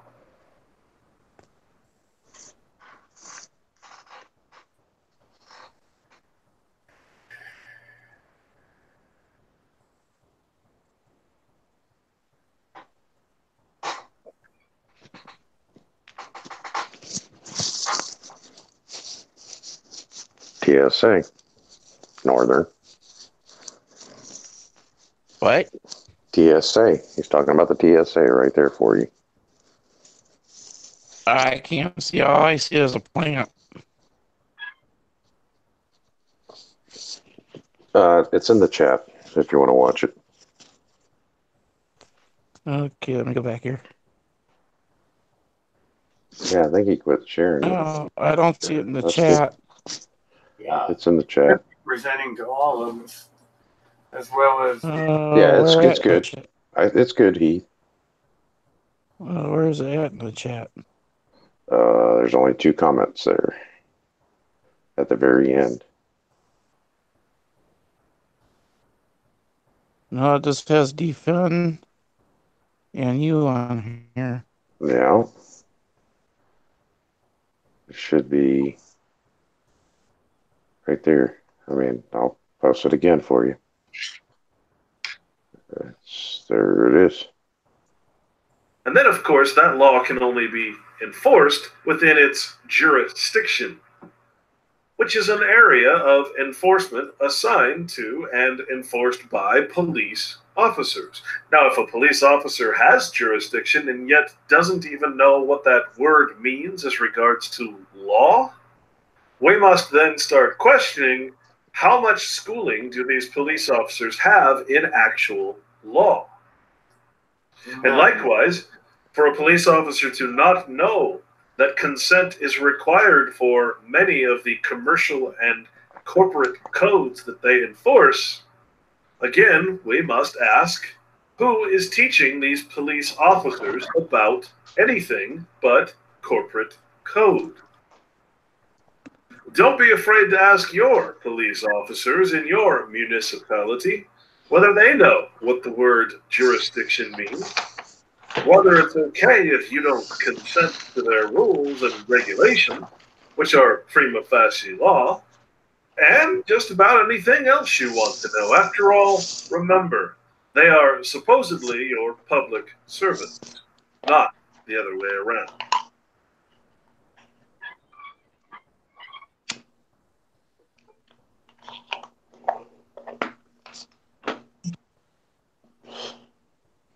I'd say that's a pretty basic version, wouldn't you, He? Yeah. At what point do you give up? Do you give up consent? Well, at the same time, if they're enforcing something that they have no authority to enforce, null and void, is it not?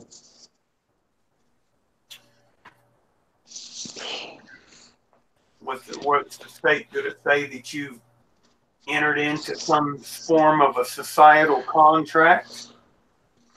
Deception is fraud. Your consent is implied. If my consent was implied, well, then show me the contract where I agreed to the fact of that I will follow corporate law. You got to pay or codes. Did you or did you not deposit a payroll check from a company with an all capitalized version of your name or the name that you've acknowledged as being your name? Did you not deposit that into a banking account that you also paid various bills on? And Deception is fraud. You deceived me into a contract to say that a non-disclosure goes into play, to say that now that I am in a null and void contract, all deals are off. Your fraudulent system. Are you asking me to commit fraud and felony crimes to participate in your criminal system? But wouldn't you have already done that? At the same time, to say that, was that my knowing by deception, or was that the fact that you deceived me to get me into a contractual agreement where 100% consent was not even valid? See, that you'd have to prove that the state deceived you, wouldn't you? Yes and no. To say, if you're going to talk about a bank, you're going to talk about the IRS. The IRS is volunteer. Yeah, that's didn't the I thought the Supreme Court already ruled twice, I think, that income tax wasn't constitutional, that they had no I believe you're correct. And constitutionally, it's not. It's wrongful extortion. Yeah, it was ruled twice that they couldn't collect any income tax on us.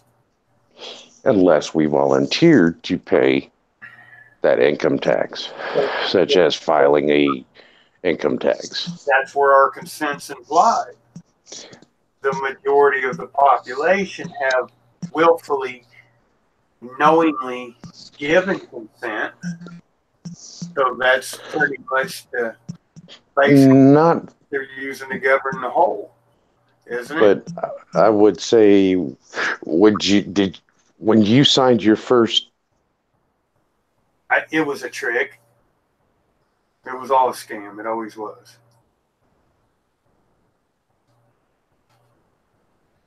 You still there? Ooh, who did we lose? I think we lost somebody. I think we lost Sounds. Yeah. I think we lost Donna too. No, Donna's got her mic muted. She's there hanging in the background with a muted mic. Uh-oh.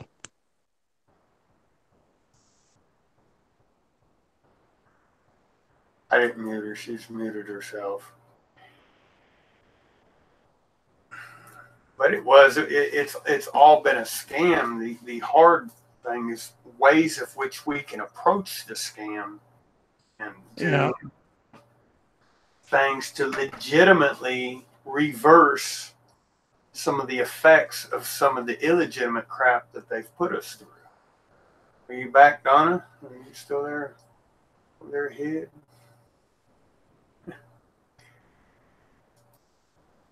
Oh, she's muted still, huh? I don't see. Oh, I see on my screen is some kind of plant. Yeah, that's all I'm seeing at the moment. Somebody's there. You there, Donna? Yes, Yes, she's there. There. We got everybody back now. Awesome. Playing possum, were you? I was playing possum. I wanted to be like the creature on the screen. No, I was just saying, though, that when we signed our first IRS form, did we know we had the option to opt out, or were we actually led to believe that under the threat of duress and coercion, if I didn't pay, or if I didn't join in, or if I didn't sign that form, that I was going to go to prison, or I was going to be extorted? There was a box that I could sign that told me single, married, kids, how many kids. There was space for me to sign a signature. I didn't even get to put a name and address. That was already pre-filled in for me. That's pretty much it. Signed by the end. A little X and a couple boxes where I could disclose how many kids or wives I had at the house. That was pretty much it. I didn't really get terms of any contract given to me prior to the contract being entered into. Well, that could be a problem, sir. You didn't know you made the deal. Yeah. Not until it was way too late, I presume. And that's where it goes back to, it would be like buying a house that's on sinking land and they said nothing to you, to say all of a sudden you're gone and you come back one day and the whole house is in a freaking sinkhole, but you didn't know that it was at a low-lying flood zone and that the ground was deteriorating for the past 15 years and you've lived there for 15 years in non-disclosure. We only do that to people that live in Florida. Okay, I got you. Oh, that's bad. I shouldn't make jokes like that. I really shouldn't. I'm in Florida, but with their sinkhole issues, they've got it bad. Yeah. Well, maybe if we fracked more, everything would even out. Well, yeah, that's what it is. We need to frack up north more. More northern areas. We need to drill some holes up there that act as counterweights, balance everything out again. Oh, we got to fill the ground up with toxic chemicals, and that way it'll, kind of puff it back up, right? Yeah. It's all a deception, defend. It's a stage. It's a staged, scripted performance. You're the entertainment. Me and you and watching us run like the little fucking rats in the wheel. That's entertaining. There are a lot of entities that really would like nothing better than to watch us run around. That's their whole preferably looking like headless chickens, right? Yeah. That's their order out of chaos. Oh, you gotta love to say that they only put it on the dollar bill, baby. Yeah. Let us run around and then laugh at us. Hey, you all want to see some funny shit? Watch me drop this $5 bill in the middle of all these dope addicts in this inner city fucking convenience store parking lot. Watch them fight over it. Fuck it. Let's make it real entertaining. Let's tear the $5 bill up into 3 pieces and drop 3 pieces at different areas and different parts of the parking lot at the same time. And as a distraction, we'll put a fucking a gold ring over here on top of the fucking ice machine. And we do the same thing every time we eat each other. And you know, and the yuppies, the I don't know, the conformists, the whatever you want to call them, they're not really any better. I mean, I see the same ones. You'll see hundreds of thousands of them, millions even, will spend the entire night sleeping outside in a department store parking lot, all so that they can be the first one to spend money they can't afford on a phone that's exactly the same as the phone in their pocket, except 1 year newer. And they'll kill each other for the rights to be that person that has one of them new model phones. I got an iPhone 7. I know it's a lot of money. I know I'm going to go in debt. I know my kids, I told my daughter I was going to get her braces this year, but I can't afford it. I got to get that new iPhone 8. I just got to have it. That's like beer in the Super Bowl, you know? I got to have it. It's funny the way we're duped into shit. It doesn't take much convincing. We're malleable. Once something is entirely 100% predictable, programming isn't very hard to do. You just need to create situations in which you know that the people are naturally going to be inclined to follow and mimic anyway. And then it's just a matter of micromanaging things to where you run every aspect of that system. They already know what we're gonna do. So they already know what our needs are, what our desires are, what our vices are, what makes us mad, what makes us sad, what makes us feel pleasure. So they just happen to be the one control all angles of it. Hey, we need food. Hey, they got us. They'll prepare and serve our food to us. We need clothes. They tell us what to wear, what we can wear, what's popular, what isn't popular, what to buy, what not to buy. They know how much money's in our paycheck. You think it's coincidental that on a week where your check's short, you got less money than you would than any other week? Your one daughter just happens to need a new pair of shoes that week. And she just happens to be sick on your payday, and you just happen to go home and pick her up, and you got to go to the store anyway, and y'all just happen to be together, and she just happens to need some shoes, and you just happen to be by the mall, and you just happen to spend money you can't afford on that daughter a pair of shoes. You think that was an accident? They control all aspects of the system, and when they can control all aspects of the system, the thoughtless, brainless worker bees, the drones, the little innocent fucking empty vessels, the citizen ships are pretty easily steered. It don't take much to steer a fucking ship. Fucking, you know, you just maneuver it around. Hell, I've taken big old boats, no shit, big boats, over 30 feet. And had that big over 30-foot boat tied on a little bitty rope, and I could move that boat around. We had a boat. My buddy had a boat. We were out shrimping one night in that boat. Believe what you will, but the boat fucked up. We run atop a wreck, and it put a big old crack, broke the bottom foot off the motor. We were out there in a bayou, and we jumped overboard, me and my buddy, and we each had a rope, and we swam and pulled that big old boat to fucking shore. My point is that this is a big motherfucking boat. and I'm a little dude. I'm tall, but I'm kind of skinny. My buddy, he wasn't much bigger. Yeah, people are easily malleable. If they know every aspect about your the entirety of your existence, what can't they control?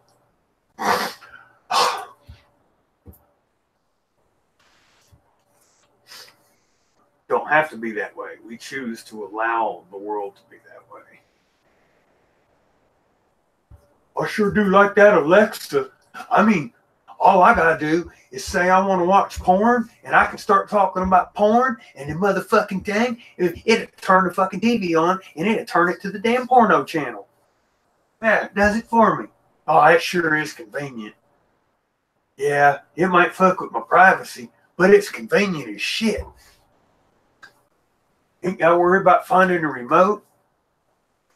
Ain't gotta worry about a lot of things. I sure do like all this convenience. Everything comes at a cost. Nothing's free. What do we give up for all this convenience that we have?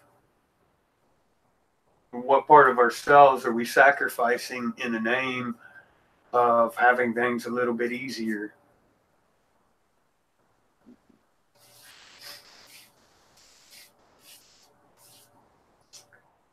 I don't know. It's a crazy world we live in. And I think I'm going to actually end this stream, folks. I really do. It has been very lovable, though. Very just a wonderful time. So fortunate to have such great friends and live in a world with such fine people as y'all. Now, I do mean that. I'm not just being arrogant or condescending or rude or... Oh, thank you so much, Keith. I don't know about Sounds and Northern over there, but yeah, you just described me. Mm-hmm. What was that? I aim to please.